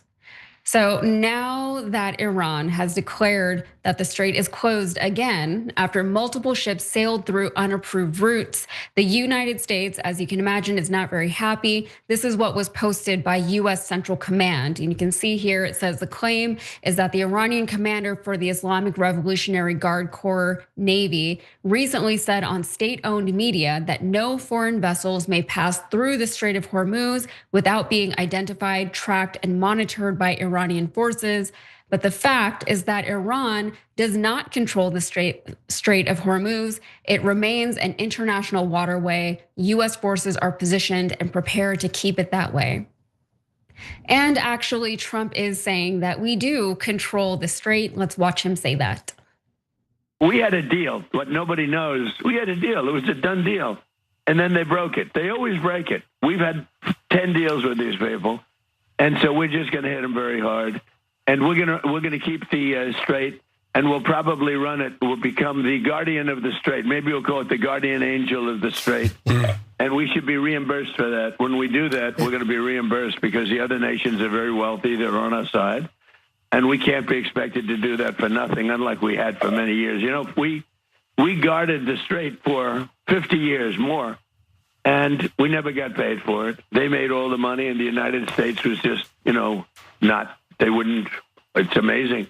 It's we never made. We guarded it for nothing, and now we're going to guard it. And we're going to get paid for guarding it. A lot of money. And of course, he had more to say because he always has more to say. And in a Truth Social post this morning, he announced that the US will reimpose its blockade of Iranian ports and will impose fees on cargo. And you can see his Truth post here says the Hormuz Strait is open and will remain open with or without Iran. We are reinstating the Iranian blockade, so named because it is only stopping Iran ships or customers from entering or leaving. All other countries will have fair and open use of the strait. The USA will be from this point forward known as the guardian of the Hormuz Strait. No, we will not be known as that, but as such, and as a matter of fairness, will be reimbursed at the rate of 20% on all cargo shipped for any and all costs necessary to do the job of providing safety and security to this very volatile section of the world. The process information will begin immediately, he says.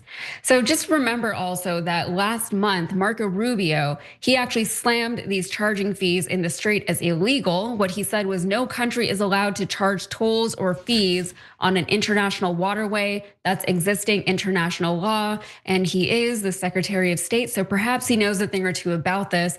Then again, Trump is the president, but he doesn't seem to know a whole lot about these things. But according to the US Joint Maritime Information Center, the blockade is going to go into effect tomorrow. And this is covering all of Iran's ports, oil terminals, and coastal areas. Also, the fees will be enforced for any vessel, regardless of country. And it says that any vessel suspected of entering or departing the blockaded area without authorization is subject to interception, diversion, and capture. Non-compliant vessels may be legally compelled with force. This is all from a statement. And the center said neutral transit through the Strait of Hormuz heading to or from non-Iranian destinations will not be impeded. So of course, Iran has responded to Trump's claims, and this is from DropSite. The statement is that Iran's Khatam al-Anbiya central headquarters, the joint operational command of Iran's armed forces that coordinates the military and the IRGC, issued a new warning rejecting any US role in the Strait of Hormuz. The headquarters spokesperson said that Iran will under no circumstances allow the United States to interfere in managing the Strait of Hormuz. Iranian forces will respond respond forcefully to any US military activity affecting commercial shipping outside routes designated by Iran. The Gulf states were also warned that providing logistical support to US forces would be considered an act of war against Iran's sovereignty and national security. And the statement said that if the conflict expands, the flames of war, that's a quote, could engulf the entire region and blame the US and its regional partners for any further escalation. Also, the IRGC's public relations office, they put out a statement as well. It said the only way to reopen the Strait of Hormuz to vessel traffic is for the aggressive US military to end its interventions in the strait and respect the sovereignty of countries over their own coastal waters. And they added the continuation of these interventions will lead to even greater disruptions affecting the global oil and gas sector. And by the way, Cenk, Brent crude oil prices rose more than 3% today. And we did see Trump address that at one point. He was talking to some people about oil and gas prices, and he was like, yeah, every time we hit Iran, the gas prices are gonna go up a little bit, and that's okay. He said that while he was talking about the affordability crisis, by the way, so that is kind of where his mind is at with all of this. But Cenk, this does sound a lot worse. It seems as though there has been no successful diplomacy, the peace talks, whatever, like we're just going back to square one and we're still fighting over the strait. Yeah, so I can guarantee you what's gonna happen next. And that comes from a guy who for now months have said, I'm not really positive what's gonna happen next because there's so many mixed signals. And Anna and I had some conversations and even slight debate over it. So I'll come back to that in a second. But now it's crystal clear because Trump is giving an address on Thursday night to the nation. And he apparently sent a letter to Congress we found out about right before we went live on air here, where he said the war is back on. And so he's sending a formal letter to Congress, and that gives him another 60-day window at least to conduct more aggressive war, apparently in his mind. But he doesn't really follow the law that much. So the fact that he sent that letter is an excellent indication that he thinks, yeah, we're done with the peace conversation. And in fact, you've seen him say that several times over the last couple of days. The peace deal is over, the war is back on. So this is not one of those things, conflicts that they were characterizing as, oh no, this is just a small little flare up, but we're right back into the peace talks and this is no big deal. No, the peace talks appear to be over now and we're back into war. So a lot of people in this country don't seem to understand what that means, including people in the media, people on Wall Street. I'll come back to that as well. But let me now explain why I think it's so definitive. So first off, Yaz read to you that statement from Marco Rubio earlier in the conflict saying, well, no one is allowed to charge a fee for going through the Strait of Hormuz, and it's a violation of international law. Now we're saying, oh, no, we didn't mean that at all. No, we think we now control the Strait of Hormuz, or we're the guardians of at least a portion of the galaxy that's the Strait of Hormuz, and we're gonna charge 20%. So we wouldn't say that unless we thought we have it and we have it for good, because then Iran can turn around and go, oh, okay, I guess the new rule is 20%, and that's what we're gonna charge going forward if we control the Strait of Hormuz. So the US and Trump are acting very, very confident. It's over, Iran doesn't have any more leverage. We control the Strait of Hormuz and we have a obvious huge military advantage over them. And we're gonna continue to this war exactly as Israel has asked us to do, and they won't be able to do anything about it. Now, Iran, for their part, they also are super confident that they're able to control the Strait of Hormuz. Who's right? Well, we're gonna find out over the next couple of days and couple of weeks, because full-scale war is back. And what happens in that war? Everybody seems to be super confident. And by the way, I've seen people who are against Israel who are super confident that Iran is going to win the war. I don't know that at all, okay? So I can tell you what I know and what I don't know. Now it's absolutely definitive, the war is back on. Were the entire peace negotiations a ruse? Well, that's what Anna said throughout, and if you want to start, posting hashtag Anna was right, I hear you, right? I don't know if it was the entire thing was a ruse, or they, in the beginning, Trump and our side really thought we can't reopen the strait, we got to get to peace. And now they believe they can, or if the entire thing was a delaying process from the beginning. And given that we're going back into a complete war with Iran, there's excellent evidence to say that, yeah, the whole peace thing was a ruse, just like the Israelis. They claimed to do ceasefires, but never ever listened to any of them. And we were trying to trick them into delay and to waiting so we can go back to hitting them and killing them and doing whatever Israel commands us of us inside Iran.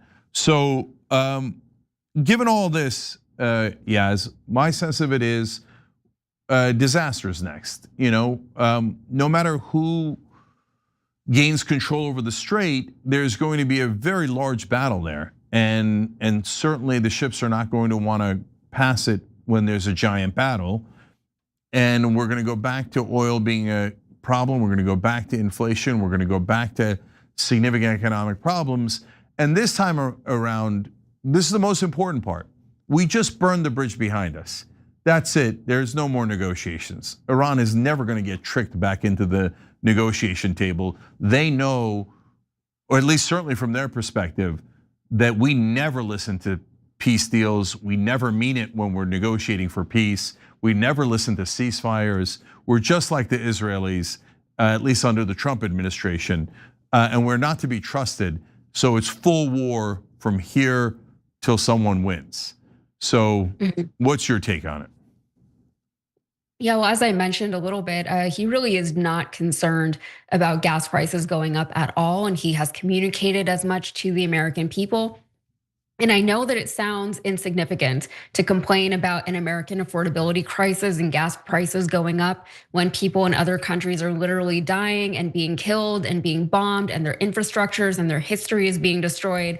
But the affordability crisis is what is real and present and current for the American people. And so when our president says, I'm going to continue to do things deliberately that I know is going to make life so much more difficult for my constituents, for the people that I'm actually supposed to be representing, that is going to be a huge problem, not just for Trump, but for the Republicans heading into the midterms. All of the ones who are supporting this, hopefully that comes back to bite them in the where come midterms. And also what stood out to me, Cenk, was when Trump was saying that, those Iranians, they always break their deals, they always break their promises, because this reminds me of how this all started in the first place. And we remember that we had an Iran nuclear deal that was in place. It was done under the Obama administration.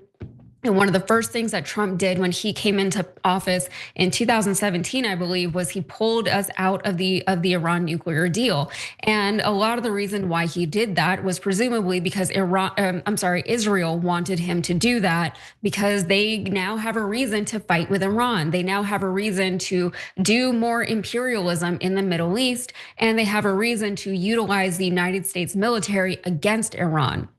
And I did agree with Anna when she was saying that the peace talks were a ruse, because they never felt real. They always felt like something like, we have to show that we're pretending to do diplomacy. We have to show the people that, look, we tried, right? And that is exactly what's happening right now. They're saying, look, we tried the peace talks. They didn't work. We did everything we could. So now we have no choice but to just do more bombing and more death and destruction, even though that demonstrably just can continue to go on and on and on for years, and nothing will be accomplished, right? We as a people are familiar enough by now, or we should be, with these long haul conflicts that we seem to always get ourselves into, particularly in the Middle East, right? And you could also look at Ukraine. These things go on for years, and people's entire lives are being disrupted the entire time it's happening.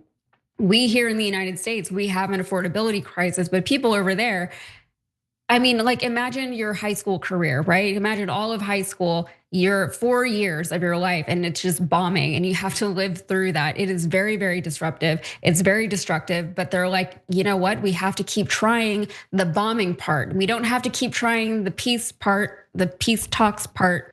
We're just gonna do that once or twice, but then we're gonna go back to bombing because that's what they really wanna do. Yeah, my last points on this are, guys, this is not a little thing. This is the mother lode. We're now past the tipping point.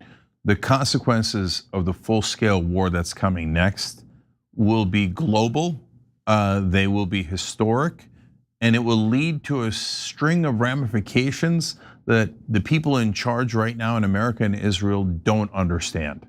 So the ramifications will be disastrous in the beginning for the world economy, all the people's lives who are lost in that region. But later, my guess, based on analyzing the news, is that there will be significant consequences for the entire region, including Israel. They think that they are above the law. They think that they will never be harmed, that they could just kill, attack all of their neighbors and order America around and force us into one war after another, all of them ending in disaster for us. My guess is after we're past the tipping point, which is as soon as this war restarts, that's it. The dominoes will fall and the ramifications will last years. And eventually, my guess is, and this is a bold prediction and saying it on day one of the reemergence of the third section of the Iran war, that eventually will lead us to cutting off our alliance with Israel entirely. And a rage in this country about how Israel has controlled us that is hard to describe now. So what the people in power are doing is they're poking the bear. The bear is the American people. And the reaction they're going to get back eventually is going to be significant. No matter what anybody says or what anybody does, it's over. The dominoes are going to fall. And in the beginning, it'll be super rough for the American people. We will pay a very heavy price for what Israel has gotten us to do in this war. And so I hate it. I don't want it at all. That's why we tried so hard to prevent it. But now it's locked in. So buckle up and brace for impact. Us first, the world first, that region first, but then eventually Israel. Because this amount of deception, this amount of warfare, this amount of abusing the American people are not going to be tolerated any longer. So now it begins. We'll see where it ends, and I'm not sure anyone knows that. All right, we're gonna come right back and talk about, our level of deception in this country by the people in power is so significant that no one is sure whether the former Republican leader in the Senate is alive or dead. We'll be back.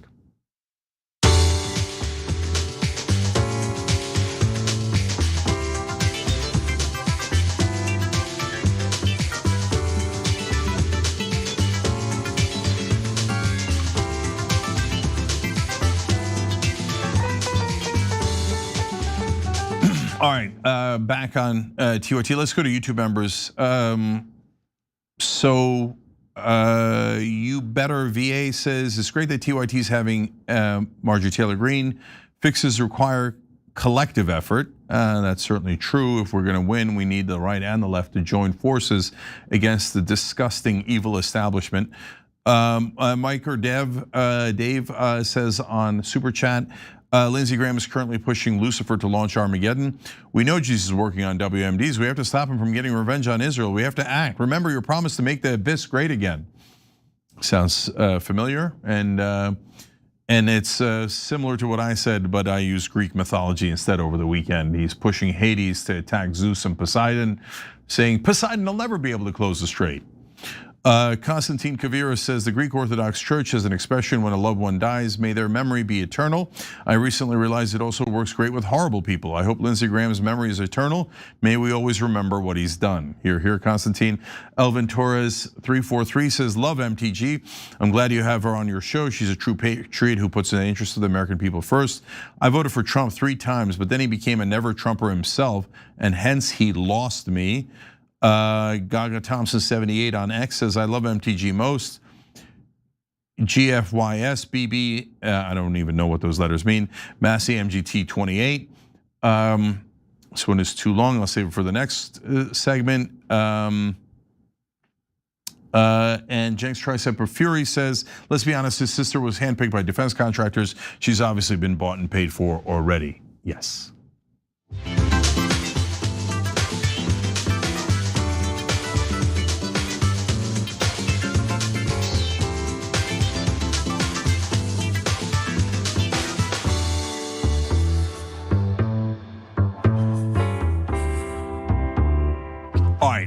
on TYT, Cenk and Yaz with you guys, but also VX Veers and longtime Kate. Thank you guys for both contributing, which you can do, or becoming a member. You can do both of those things through tyt.com/join, just like they did. And to the person who gave a significant contribution, we appreciate you. And we definitely need it, and I can't thank you enough. And I love the way the American people now on the left, middle, and right are beginning to support honest shows, independent shows that actually have your best interests in mind. So we love and appreciate you guys doing that through tyt.com/join. Anthony Nudge, thank you for joining through YouTube with the join button below. And Umar Karam, wow, sent 50 Young Turks gift memberships through YouTube. We appreciate you deeply. Okay, guys, one note from our sponsor so you can get better sleep, and then we'll go to the Mitch McConnell story. So Chili Pad 2.0 allows you to cool your bed, or actually have it at any temperature that you want, anywhere from 55 to 115 degrees. It does that not by replacing your mattress. In fact, there's no new mattress, there's no renovation. It actively cools using just water. Fans move the air around, the water actually pulls the heat away from your body. So it's precise, consistent comfort. And the new nightstand remote senses when you get into bed and kicks on automatically. So there's nothing else left to do, and you get the perfect comfort that you want. The dual zones means you and your partner each set your own temperature. You don't need any subscription, you get a 2-year warranty, and they're designed and assembled in the USA. So visit www.sleep.me/TYT to get up to $255 off your Chili Pad 2.0 with code TYT. That's www.sleep.me/TYT. Free shipping, free returns, and a 30-night trial so you can test it out, dream big, and wake up better. You really need your better sleep to make sure that you're tackling the day well. So I like that we're offering that to you guys. Check it out when you get a chance. Okay, now let's go to the next story. Mitch McConnell just released this photo containing one very funny detail. The 84-year-old senator has been in the hospital for about a month and is under enormous public pressure to prove that he's still alive. Here's the funny part. If you zoom in, you'll see that it's today's copy of the Washington Post. McConnell did this to prove that the photo was taken today. This is what's called a proof of life, and it's often used by kidnappers to prove that a hostage is still alive. That a US senator is using this tactic is hilarious for 2 reasons. First, it shows he knows how little people trust him. And second, it implies that McConnell's a hostage, which he does actually look like. So that's former TYT investigative reporter Ken Klippenstein. Check him out on Substack. So is Mitch McConnell alive or dead? Is that photo completely fake? Some Republicans think so, let alone Democrats. Yaz, tell us all about it. Yeah, so Mitch McConnell appears to be alive, and that word appears is doing a lot of work. It's doing a lot of heavy lifting. So over the weekend, a photo of McConnell and his wife, Elaine Chao, was released to the public along with a 600-word statement that was allegedly written by McConnell himself. So in the photo, he was holding a newspaper with Sunday's date on it. It said July, the 12th. He was sitting upright, looking healthier than we have honestly seen him look in years, okay? Even his forehead wrinkles were completely gone, so we're very happy for him there. But this comes nearly a month after McConnell was reportedly taken from his home to a hospital by ambulance, and the public has had very little indication of his health since then, apart from testimonies from people like Scott Jennings on CNN, who most people do not find to be very credible, as it would seem. So the situation was so dire that Kentucky Governor Andy Beshear, who is a Democrat, by the way, implored McConnell's office to please provide some sort of proof of life, because the constituents of Kentucky, like, they deserve to know whether or not they have a senator representing them. So now we have this photo and the written statement. Is it convincing enough? Is it enough for people? Is this the proof of life that we were all looking for? Well, the public has already been bracing for a weekend at Bernie's type situation to play out. And in the age of AI, anything is possible, especially with an administration that is particularly fond of AI. So for one, the newspaper is mostly out of frame in the picture, and it is wildly out of focus. You can sort of make out the date on the newspaper if you zoom in, but nothing else is really legible or clear even when you zoom in. Also, early reports said that McConnell had suffered from cardiac arrest. And in his statement, he specified that he did not have a quote, heart attack or a stroke. And cardiac arrest is very different from a heart attack. They are not the same thing. And cardiac arrest is significantly worse. Also, internet sleuths have alleged that the photo has no metadata on it, with one investigator claiming that her search of McConnell mentions on the Wayback Machine, all mentions of him from 2023 had been wiped from the internet archive apart from just one mention. There is no way that there was only one time that Mitch McConnell was mentioned on the internet in 2023. However, even MAGA is skeptical about this. It's not just people on the left. Here is Ron Johnson musing that the photo might be fake. I saw a picture that I'm not sure I believe is actually Mitch McConnell from the hospital after what I've heard and what I've seen. Do you believe Mitch McConnell is the one who said, I'm okay, here's the picture of my wife, Elaine Chao, and I in that hospital bed? Well, I just heard from some other source that was an older photo. So I really don't know. I haven't talked to Mitch. I certainly wish he and his family well. So that was Ron Johnson. We also have Laura Loomer expressing doubt. She posted this to X. She wondered, how come Mitch McConnell's staff won't release a video of him? A photo could have been taken at any time. I call BS. The American people aren't stupid. She also expressed doubt that McConnell wrote that 600-word statement, and she wondered why there was no IV or anything like that connected to him to continuously monitor his health if he is supposed to still be in recovery. So others in MAGA world are also wondering why they can't just release a video of the senator speaking.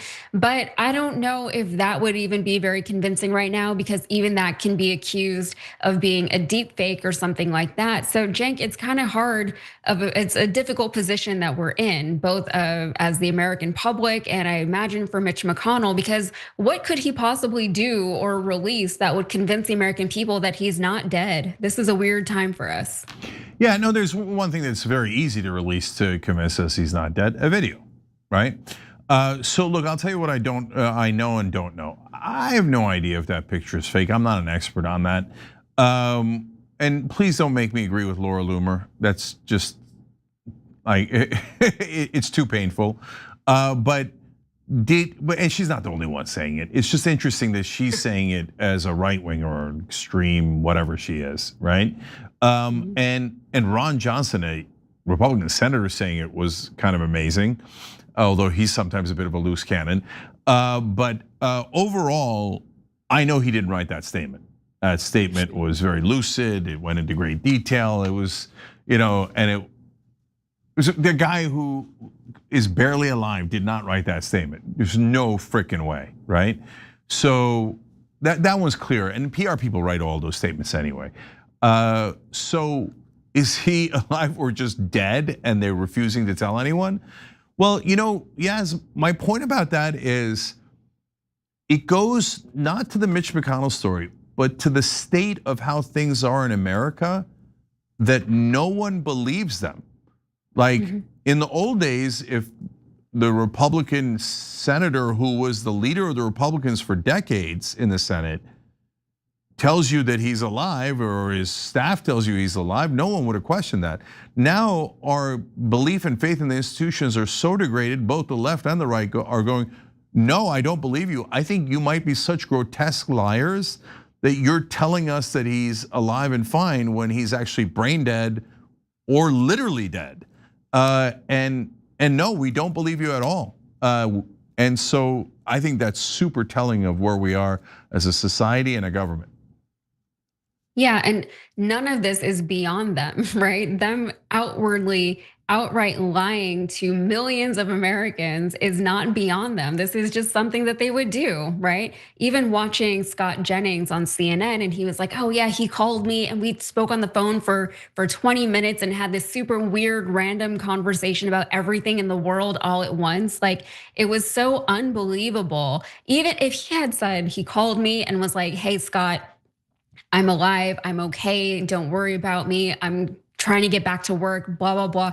That would, you'd be like, okay, that sounds like something of a normal conversation someone might have with someone who is in a hospital bed. But the conversation, it was just so ridiculous. The lies are not good. For people who lie as much as they do, they're somehow just still not good at it.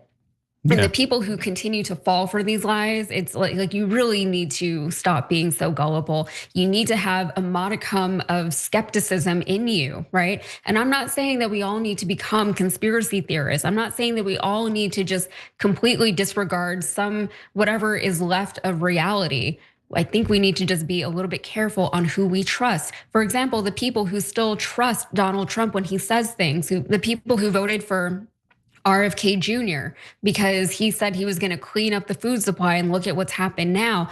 All of these people, you have to wonder, like, why did you believe that they were actually going to do the things that they said? One thing that I've been talking about a little bit in my videos on Rebel HQ is that it's very easy to run a political campaign. If I wanted to run as a MAGA candidate, I would know how to do that. You would know how to do that, Cenk. We know the things that these people want to hear. We would know the things that we would have to say just to get people over on our side. It's very easy to pretend to be a progressive even. Just say the things that you know that people want to hear you say. And in this country, we have to be able to look at people and be a little bit discerning. And when we're given new information, to be able to interpret that and to use that to look forward and be like, why might they be lying about this? What motives are behind all of this? I know that we want to be able to trust people. And I think that is what is hurting so many Americans, is we want to believe that there is someone out there who's looking out for us, who wants the best for us, who wants the best for this country. But unfortunately, so much of that is just not present right now in our executive branch, in our judicial branch, or in our legislative branch. We need to be so much more savvy as the American people so we can stop getting got by these dumb people. And they're not even good. It's insulting to us. Michael Schur texted me in the morning and said Scott Jennings had a 20-minute conversation with Lindsey Graham. That's how I found out that Lindsey Graham had died. So guys, if he can do a 20-minute conversation with Scott Jennings, he can do a 20-second video. He's not healthy. Let's put it that way. Okay, we're gonna take a quick break here. When we come back, Israel First is mad at JD Vance, and they're outwardly saying that we will pick someone else to be the American president. Wait, I thought you didn't pick people. Interesting. When we return.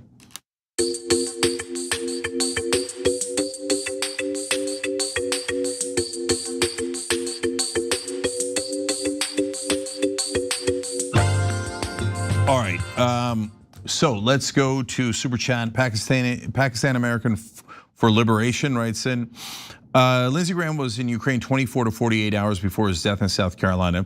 Just saying, was Russia involved in this? Just a theory. Also, Khanna coordinated with J Street organization that's actually pro-Israel yet at pro-two-state solutions. At least Khanna had the guts to visit the West Bank. And even if when you cooperate with J Street, you just saw the Israeli ambassador there. They're like, no, we don't care about anyone supporting Israel. We don't care about anyone who's supporting Jewish Americans or Jews. We only care about you have to be a radical Zionist and you have to be for genocide. Yeah. We know. You've become genocidal maniacs. Anyways, he continues, like I said before, the Middle East policy subcontracted to Israel policy because, and this is him saying it, and I'll give my opinion, they're Jews especially because they show sympathy as Holocaust victims, he put it in quotes, disregarding the rest of the Middle East countries' policies, has been like this for over 50 years, so US gave green light. So look, I always divorce Jewish Americans from this because 98% of Jewish Americans have, 99.8% of Jewish Americans have nothing to do with any of the funding or Israel First or any of that. Only a third of Jewish Americans are even in favor of the Netanyahu government. 2/3 are opposed. Now the radical Zionists, on the other hand, yeah, they are definitely, if we're gonna show it to you in the next story, they openly talk about how they're gonna pick the next American president, the next Republican officer, candidate, and they're very proud of controlling American foreign policy, and they brag about it. And then when you quote them, they go, how dare you, you anti-Semite. So yes, they have a huge role in this.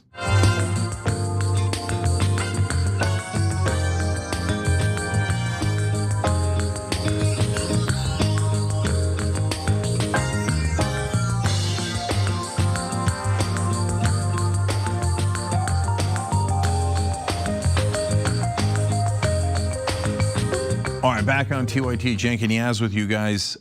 So I've got a couple of great interviews coming up on Revolution Next, including the daughter of a state senator who was so disgusted by what her dad did in regards to Israel that she made an online video about it. That's going to be really interesting. And then at the end, we're doing bonus episodes for the members, and I'm going to read a lot more of your comments and interact with you guys. So it's a good reason to become a member. Hit the join button below or tyt.com/join. And now we have one more story for you guys, and let me tell you that. So JD Vance might be jeopardizing his chances at the Republican nomination. That's according to Politico. They talked to leaders who are in favor of Israel in this country, and they say, well, you know what? We might not pick him to be the Republican nominee. Wait, I thought they didn't control anything.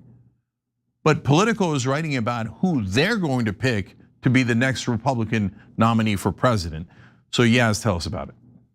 Yeah, and JD Vance might be in trouble with all of this because he has been seemingly jeopardizing that relationship that he's been trying to build with pro-Israel GOP donors. The pro-Israel GOP donors, they traditionally have been backing the Trump administration, but JD Vance, the vice president, has been very critical of Benjamin Netanyahu's government, and he also has expressed support for a ceasefire agreement with Iran, and that is something that Israel has not been very happy about. And the pro-Israel community doesn't seem to know what to do with JD Vance. He is the vice president in the pro-Israel Trump administration, but according to many pro-Israel donors and activists, JD Vance is not well liked in the community. So one prominent Jewish GOP donor and bundler, granted anonymity to speak openly, said that he sees overwhelming unease, quote unquote unease, with the vice president in the pro-Israel community. And they said that there's angst among a significant majority of pro-Israel Republicans, Christians, and Jews alike. Overwhelmingly, I am seeing unease, and it could be even worse than that. And this should be very concerning for the GOP, especially considering that JD Vance is supposed to be one of the front runners for the GOP presidential nomination in 2028. And that race, by the way, is expected to be the most expensive presidential race in our nation's history. So it's going to be very costly. They have to be very careful with who it is that they nominate. But meanwhile, another strong contender for the nomination is, of course, Secretary of State Marco Rubio. And apparently he has been staking his claim on the anti-Israel woke right. And that's according to a prominent Jewish GOP donor and bundler. They said that he's looking around at his political future and sees that no potentially viable 2028 candidate is in this lane. Vance seems to have that lane locked up. So what is interesting about this is that JD Vance has found himself in a pickle, and it has got him parroting something that people on the left and critics of Israel have been saying for a long, long time. And this is really, really funny to me. Vance is now in the position of attempting to distinguish his criticism of the Israeli government from anti-Semitism. This is what he said. He said they're a good partner in the same way the United Kingdom or France are good partners. That doesn't mean that we're always going to have aligned interests, he said, of the Israeli government. In the same way that sometimes criticism of the Israeli government can be expressed in a way that's anti-Semitic, it's just not the case that every criticism of Bibi Netanyahu's policy decisions leads to anti-Semitism or is anti-Semitic. There's a danger in conflating criticism of a particular government with Jew hatred, he added, because if everything is Jew hatred, then nothing is Jew hatred. I actually think Jew hatred is very bad. And yes, we know, we have been saying this whole time. We have been saying this, but recent events aside, apparently Israel supporters have been giving JD Vance the side eye for a while for things that the vice president has done or said that do appear to be actually anti-Semitic.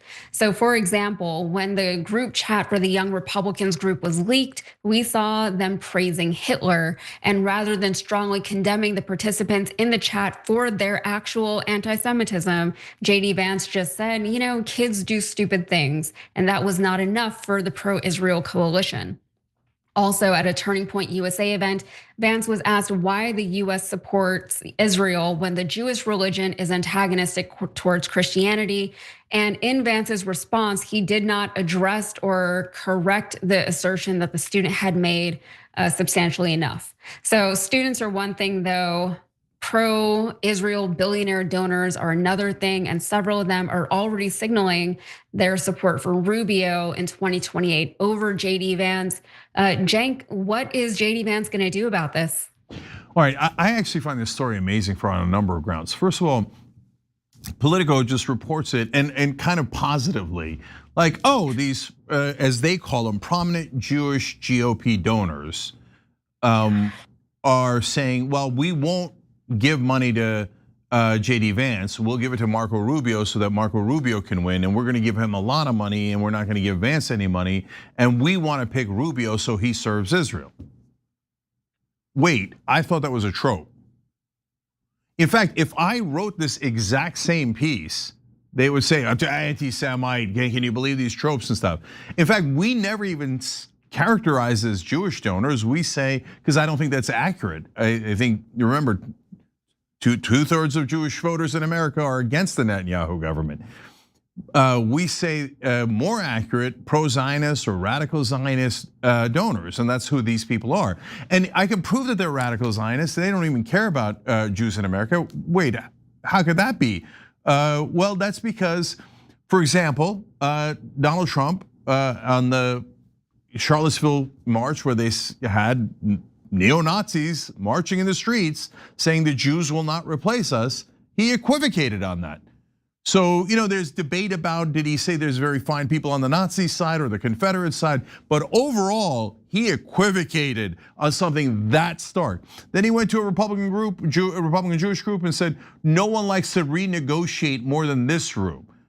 Meaning that's another old stereotype about Jews in America and elsewhere, etc. And they saw all of these things that if someone who was opposed to Israel had said, that they would have totally savaged them. Anti-Semitic, anything way worse than anything Tucker Carlson has said or anyone else that they call anti-Semitic. But they didn't mind any of that. They're like, oh, you want to spread stereotypes and tropes and even chant against Jews in the streets of America? No problem, as long as you support and finance Israel. They're not for Jewish Americans. They're only for their beloved Israel, which is a different country than ours. But Politico, I appreciate the confession that Zionist donors are clearly picking who our candidates are. So and one of them, as you saw in the piece there, said there's no other potentially viable candidates in that lane, meaning we've cut off the funding for everyone else. But since JD Vance is the vice president, just cutting off his funding might not work. So we're gonna pour all of our money into Rubio, who is going to serve a different country, not our country. And they celebrate it like, oh, we can't wait to finance Rubio to betray you and to serve Israel instead. Thank you for the confession, I appreciate it. Read the Politico story yourself.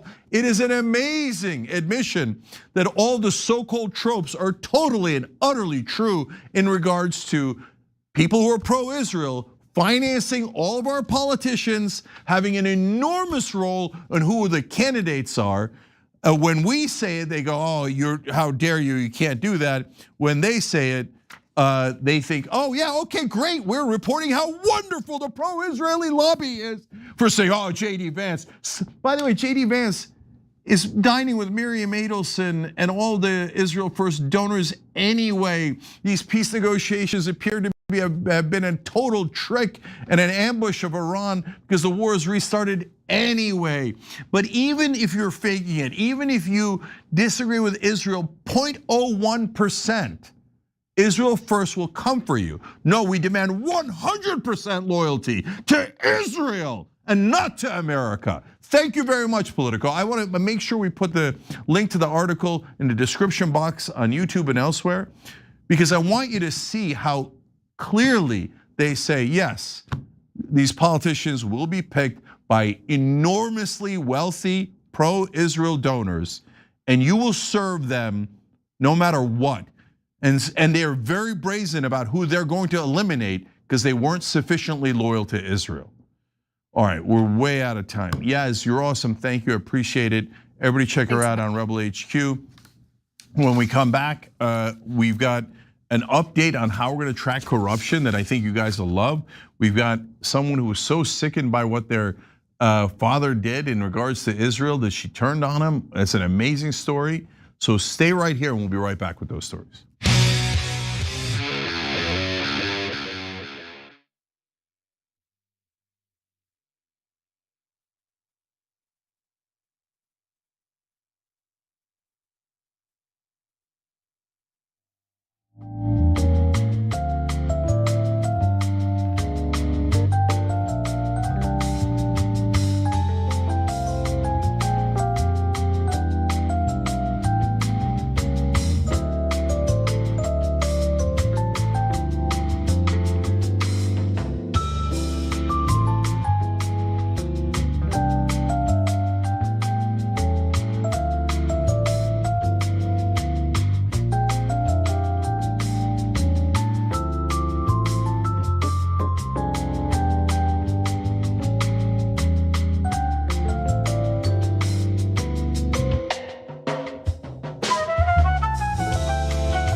Back on the revolution, two-parter tonight. In the second interview, we're going to talk to the daughter of a state senator Republican who went to Israel, and she was so upset with him that she said he's a total loser and sold his soul to the devil. We'll talk to her next. First, I want to talk to Arpan Bosmia. He's an Operation Hope volunteer who is building corruptionwatch.us, corruptionwatch.us. Arpan, I saw the video you sent in about some of the developments there, and they looked amazing. Thank you, brother, for joining us and for leading this effort. I really appreciate it. Yeah, it's been a pleasure. Thank you. So tell us right now the current state of corruptionwatch.us, like what you showed in the video about how you could track Ted Cruz. Tell us about that. Yeah, so you can search for any current sitting U.S. senator or House representative, and when you search them, you can see how they voted for the 2024 election cycle. I haven't put in 2026 yet. I've just put in the full 2024 election cycle. You can see if they voted yes, no, or present or whatever. And then when you click on the vote, you can see, you can toggle by whether they received money up to 30 days before through up to 30 days after, and then who they got it from, and then how much. So tell us about the Ted Cruz, what he voted on, and what he got, who he got money from, and how long it took. So I think if you searched him, I searched up, like, you can search Ted Cruz, and you can also search keywords like Israel. So I searched that, and then a vote came up about like for, I think it was not allowing money going to Israel for defense spending, and he voted no. And then on that vote, you saw 19 days before he got approximately $1 million from Win Senate. So yeah, that's what came up. I will say that, there's gonna be some inaccuracies, and I put like a disclaimer on there, like, hey, this is not perfect. And yeah, so Yeah. So Arpan, like, I love that you volunteered for this and started building this site. Our dream was connecting the donor money to the votes, right? And see what we get, and not prejudging it. We have an excellent sense of what we think we're going to find, but let's see what we actually find, right? Yeah. And so, and I thought that was going to be a mighty project that would require, tons of folks and et cetera. And so far, you've done a mountain of work by yourself, but it is a beautiful dream to. And by the way, it's amazing that no other organization has done this. Right. Right, but so what else do you need to complete it? Is it more volunteers? What else do you need? Well, I think, well, first off, I want to give a shout out to Corey from North Carolina, because I think he was the one that had this idea, and I was just watching TYT, and I was like, hey, I teach computer science, maybe I can help out. Also, there's two software engineers from California that helped me on Discord. Cookie Dragon, I don't know his real name, and then Dustin. So they were a big help too. So I have to give them credit. I would say, and that's actually something, Cenk, that I wanted to get your thoughts on moving forward. Like, let's say it's live and it's out there, and my first inclination is, okay, what if everyone went to the site, they looked up their, serving senator or House representative, and they fact checked it. And then we basically crowdsource the fact checking, and then I don't know, they can email me directly, or we can set up an email where they like, hey, this is not looking right, and then go from there. So that's what I'm thinking. Yeah, that's all I can think of right now. Do you need more help in coding so that it's easier process, or to improve anything? It's interesting because I've always been a teacher. I've never worked in industry, and I know obviously I've worked in a team, but when it comes to doing something like this with software development stuff, it's very new to me. Honestly, I did find it easier when I just I have everything on my computer and I can code everything, and but I'm not used to working on a team. So but that doesn't mean I'm I'm not going to turn away help, I definitely think that having more software engineers reach out to me, and especially someone who is qualified in terms of just project management, because I think I see it in teaching, you have different ideas of different people, and sometimes it gets hard to move forward, right? So I think having someone that has experience with that and leading a product development team, I think that would be helpful.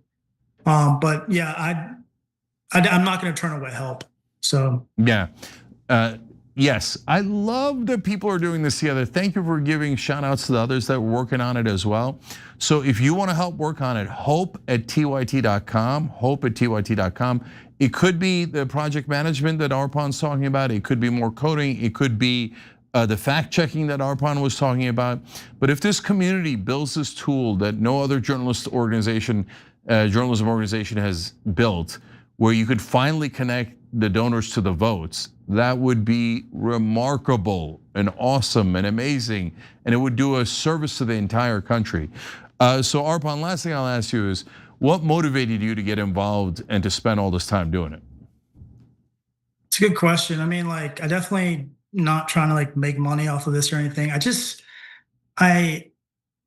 feel like I have an impact as a teacher. I find my teaching very rewarding, especially when you get notes from students or parents saying how much they appreciate you. But as I've gotten older, I think in college and high school, I'm just so focused on just, hey, I need to do well, do my studies, and then on my career, I'm focusing on my career. But as I've gotten older as an adult, it's you see how things are connected, why things are the way they are. And it just kind of leads me back to, policy.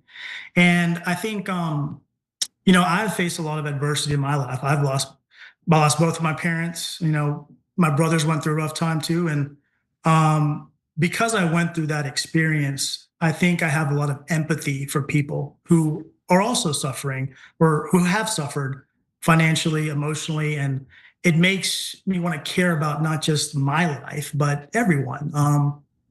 So I wanted to have an impact in the community, not just inside teaching, but like in general society as well. Not that teachers don't have that impact, they do, but just in a different way. And I felt like this would be a great way to do that, because I definitely see inequality, and I want to do something about it. So I want to ask you one thing, Cenk. I know you have to go, but like one question I want to ask you is like, let's say this is done, right? And it's live, it's public, and like, what then? Like, I mean, obviously people are educated, and maybe I'm thinking like, okay, if progressive people run, well, they're also going to be held accountable too. We can see how they vote. So maybe we use this website as a accountability measure for everyone. But I just want to get briefly, like, what are your thoughts in terms of the next thing? Yeah, 100%. I want it to be completely nonpartisan, and besides which, all you're doing is collating information, right? So information by definition is nonpartisan. We don't know what we're going to get in terms of the donors and the votes, right? So all you're doing is tracking the past. We can't change the past. So and if it exposes people on the left, great. You don't want corrupt people on the left, right? You don't want corrupt people anywhere. So what I would want people to use it for is accountability, 100%. And even if the press doesn't use it, we don't really need them anymore. We could just have folks online look things up, and my guess is if it works, people will use the hell out of it.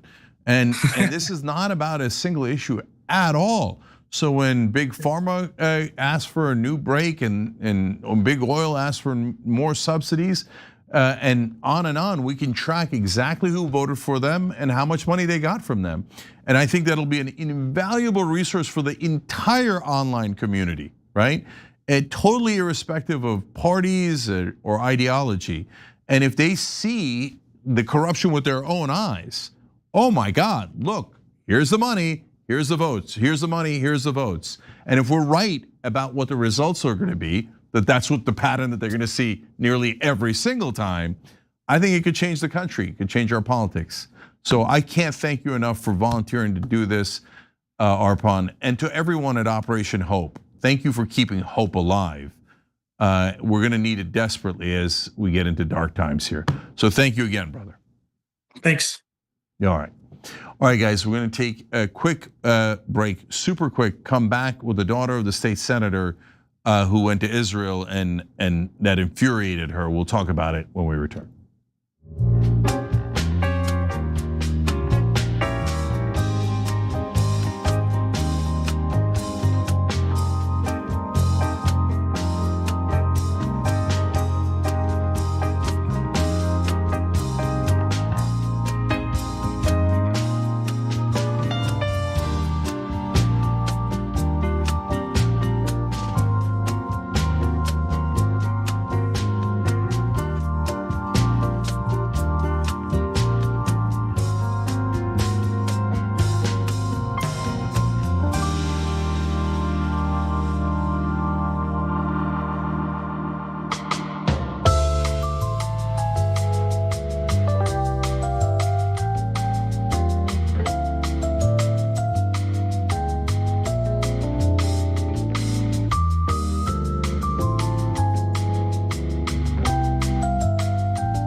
All right, back on the revolution. Now joining us is Maddie Block. She's a content creator and the daughter of Jay Block, a Republican in New Mexico Senate.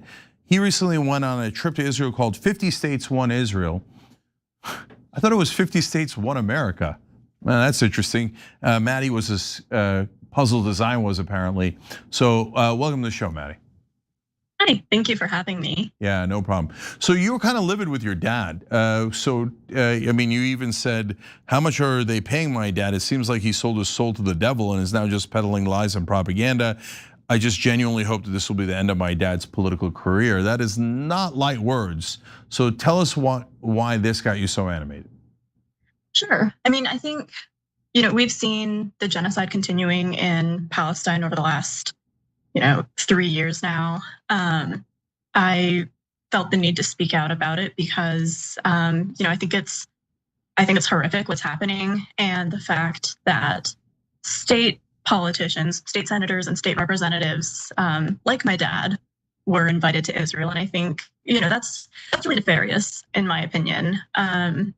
State senators and state representatives don't have any influence when it comes to foreign policy. Their focus should be on their state and like the local issues in their state. So, for them to go on this trip where they're getting fed Israeli propaganda and the Israeli government was paying for this trip, I thought that people needed to be aware of it. And transparently, I think, if I wasn't the one to speak out about it, somebody else would. Yeah. So I want to go through a series of questions. So I was going to ask you who's paying for it. Israel is. So then my next question is, what do they get? What do they pay for when you go on this trip? My dad was on a podcast or a radio show where he was, talking about this, and they paid for the flight, they paid for the accommodations. So I find that a little strange that the Israeli government was paying, paying for like the flights and the accommodations for these state representatives and state senators to go to Israel when their obligations should be to their own state as a state lawmaker. Yeah, so absolutely, and I want to come back to that idea in a second because I don't know what any of this has to do with New Mexico. Other than I could think of only one thing related to Israel and New Mexico, and that's Epstein's house in New Mexico, which our government is assiduously not investigated, which is incredibly strange. So we'll come back to that too. But first, so what did they do on the trip? From what I understand, it seems like they, saw Netanyahu speak. They, went sightseeing apparently. This is all what I've gathered from what my dad has said publicly. I haven't seen him in about 3 years now, so it's not like this is something that he discussed with me. But he was happy to go on, radio shows and tweet about it publicly. So it's not as if I'm exposing information that wasn't out there. But it was almost like Israel was like some kind of tourist attraction, which I think is again horrific given the war crimes that they're committing and the apartheid state that the West Bank is under. Yeah. So from what I understand, they had meetings with Benjamin Netanyahu and Gideon Sa'ar. And Israel's amazing. I mean, the level of propaganda work that they do. Why are they talking to state senators from 50 different states? But they've got to not control. We're not allowed to say control. Deeply, deeply, deeply influence every level of politics in America. But everybody turn away. You're not supposed to look at it. Anyway, they planted symbolic trees and other than the luxury hotels and the closed-door meetings with Israeli officials, they also toured sites about October 7th. There's nothing wrong with commemorating October 7th, but the Israeli government usually uses it for propaganda. Here's what they certainly didn't get is a tour of Gaza and all the people that they murdered in Gaza. So, Maddie, what do you think they want in return after they come back from these trips? I mean, from what I gather, I would imagine, and again, this is speculation on my part, but I think it's, I think they're trying to create relationships with these politicians who, right now they're at a state level, but they might not stay at a state level. Maybe they'll be running for Congress, maybe they'll be running for Senate. So I think it's useful for the Israeli government to have some of those people, have relationships with some of those people ahead of time. Yeah, so that's definitely one of the factors. They also at the state level push anti-boycott, divestment, and sanction laws, taking away the freedom of Americans, their freedom of speech, freedom of association. By the way, also attacking the free market. If you don't support Israel, they'll take away your contracts. That's not how a free market works. So, okay. Obviously, everybody's wondering, like, look, this is your dad, right? So you just said a minute ago that, and I didn't know that you guys hadn't talked in 3 years. So what's going on with this relationship that you were willing to do this? I have been speaking out about the things that my dad has done in office for about 4 years now. I started speaking out about this in 2022, and that had nothing to do with the Israel-Palestine situation. After Roe v. Wade was overturned, he was celebrating that, and that was something that, again, I found to be despicable. And these are policies that I think hurt people. When you are celebrating women losing, bodily autonomy, when you're celebrating a genocide, I truly do not think that you belong in public office. And I found myself in the unique position of, I'm his daughter. I don't want to be associated with his politics, but also I'm, again, in the unique position where, even if I'm not in contact with my dad currently, I mean, he did raise me, so I know where he's coming from, and I know the views that he has, and I think that those views are dangerous. So yeah, look, on a family level, this is super rough. So when this rift first happened, and did you guys talk it through at all? And what was his reaction? Obviously my dad is a Republican. So I was raised in a very conservative household for a long time. As a child, I agreed with my dad's views because I was a child. And I think as I got older and, I experienced more of the world for myself and I, went to college, there were a lot of things that I was taught that I think I had to really unlearn.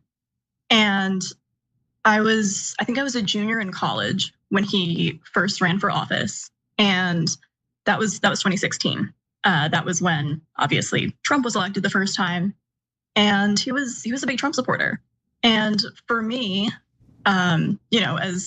as a woman and just as a person with empathy, I thought that the things that Trump was spewing were despicable. And I talked to him about that. I mean, I just don't think that I was heard. So we definitely had kind of a rift politically there. Yeah. When did you decide to make it public, and what provoked that? The first time that I spoke out publicly, or not spoke, but I suppose tweeted, was during COVID.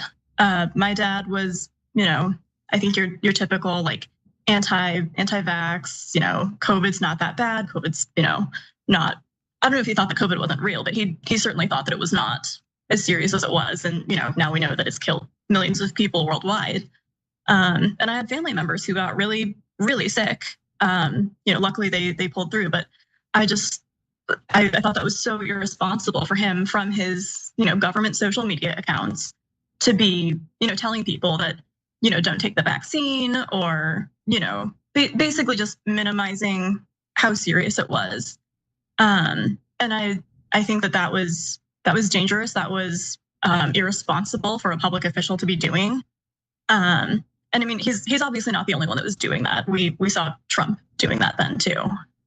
So I think, anything that Trump was doing, anything that Trump was tweeting, it seemed like my dad was kind of following along with that. So I did tweet about that, but at the time, this was, I think, 2021. I didn't have much of a following then. And I was, I wasn't on TikTok at that point. And then once Roe v. Wade was overturned and he was celebrating that, that again, I thought this is, again, irresponsible and dangerous for a politician to be celebrating. And if you are supposed to be representing people includes women. So if you're celebrating the loss of, women's bodily autonomy, I can't support that. I can't get behind that. So Maddie, I want to go back to policy for one more question in a second, but I'm just out of intellectual curiosity here. So they raised you to be conservative. So what do you remember when you first started questioning that, and what precipitated your change of mind? and then looking back at your dad's political views in a different light? Sure. I think so. My dad was military before he went into politics. So I grew up moving around all the time. I went to 3 different high schools in 3 different countries. I went to college in 2 different countries. So I feel like I was exposed to a lot of different ideas that I otherwise wouldn't have been exposed to. And to my dad's credit, I'm very grateful that I had that lifestyle, and I'm grateful that at the time my dad did push me to go to college and was seemed to be a fan of higher education. I think that's not really the case now. But I remember, just being exposed to different people in college, different people in high school in these different countries, and realizing that the narrative that I grew up with about the US, about the military, about, just even the history of our own country is viewed very differently by people who are not American. And I think that was kind of what prompted me to unpack a lot of those ideas. Yeah, that makes sense. So last thing on the personal front, was there ever a family meeting where this rift happened and you guys decided you're not talking to one another anymore, or just gradually over time and then you just both sides stopped calling? That's a good question. I mean, I think things were, I think, rough after he got into politics. I feel like the more that he got into the political scene, the less I wanted anything to do with that, especially the Republican Party. But I think the big turning point was probably the COVID thing. And I haven't lived with I'm almost 30 years old, so I haven't lived at home in almost a decade. So I moved across the country, and we don't really speak anymore. Yeah, look, on a personal level, it's a tragedy. I hate that it happens to any family, and I wish it weren't the case. And I wish you guys could, and I still wish it today, that you guys can talk it out and get to a better place. So that leads me to the last question that's about policy, but also about this. So again, this whole thing of the tour of 50 states, one Israel, it's just bizarre, right? Why do the 50 American states have anything to do with Israel? And why are they paying to, quote unquote, educate our legislators? Why do they do decades-long investments into our politicians? So this became a little bit bigger story when you did that video about your dad in this regard, and you began to ask those type of questions. So at that point, did he reach out to you and explain why he's doing this, or just don't care, I'm just gonna take Israel's money and trips, and I don't care what you think? No, I mean, we haven't spoken. Like I said, I think 2023 was the last time that we spoke. So after the video, he didn't reach out, and I didn't either. The phone works both ways. But I just, again, I feel like I can't associate myself with somebody who supports those kinds of policies and somebody who supports a nation that is actively committing a genocide. We obviously, like the US, we are also built on genocide and the enslavement of people, and we know now that that's wrong. So for us to still be supporting that when it comes to Israel, I think is just very backward and cruel.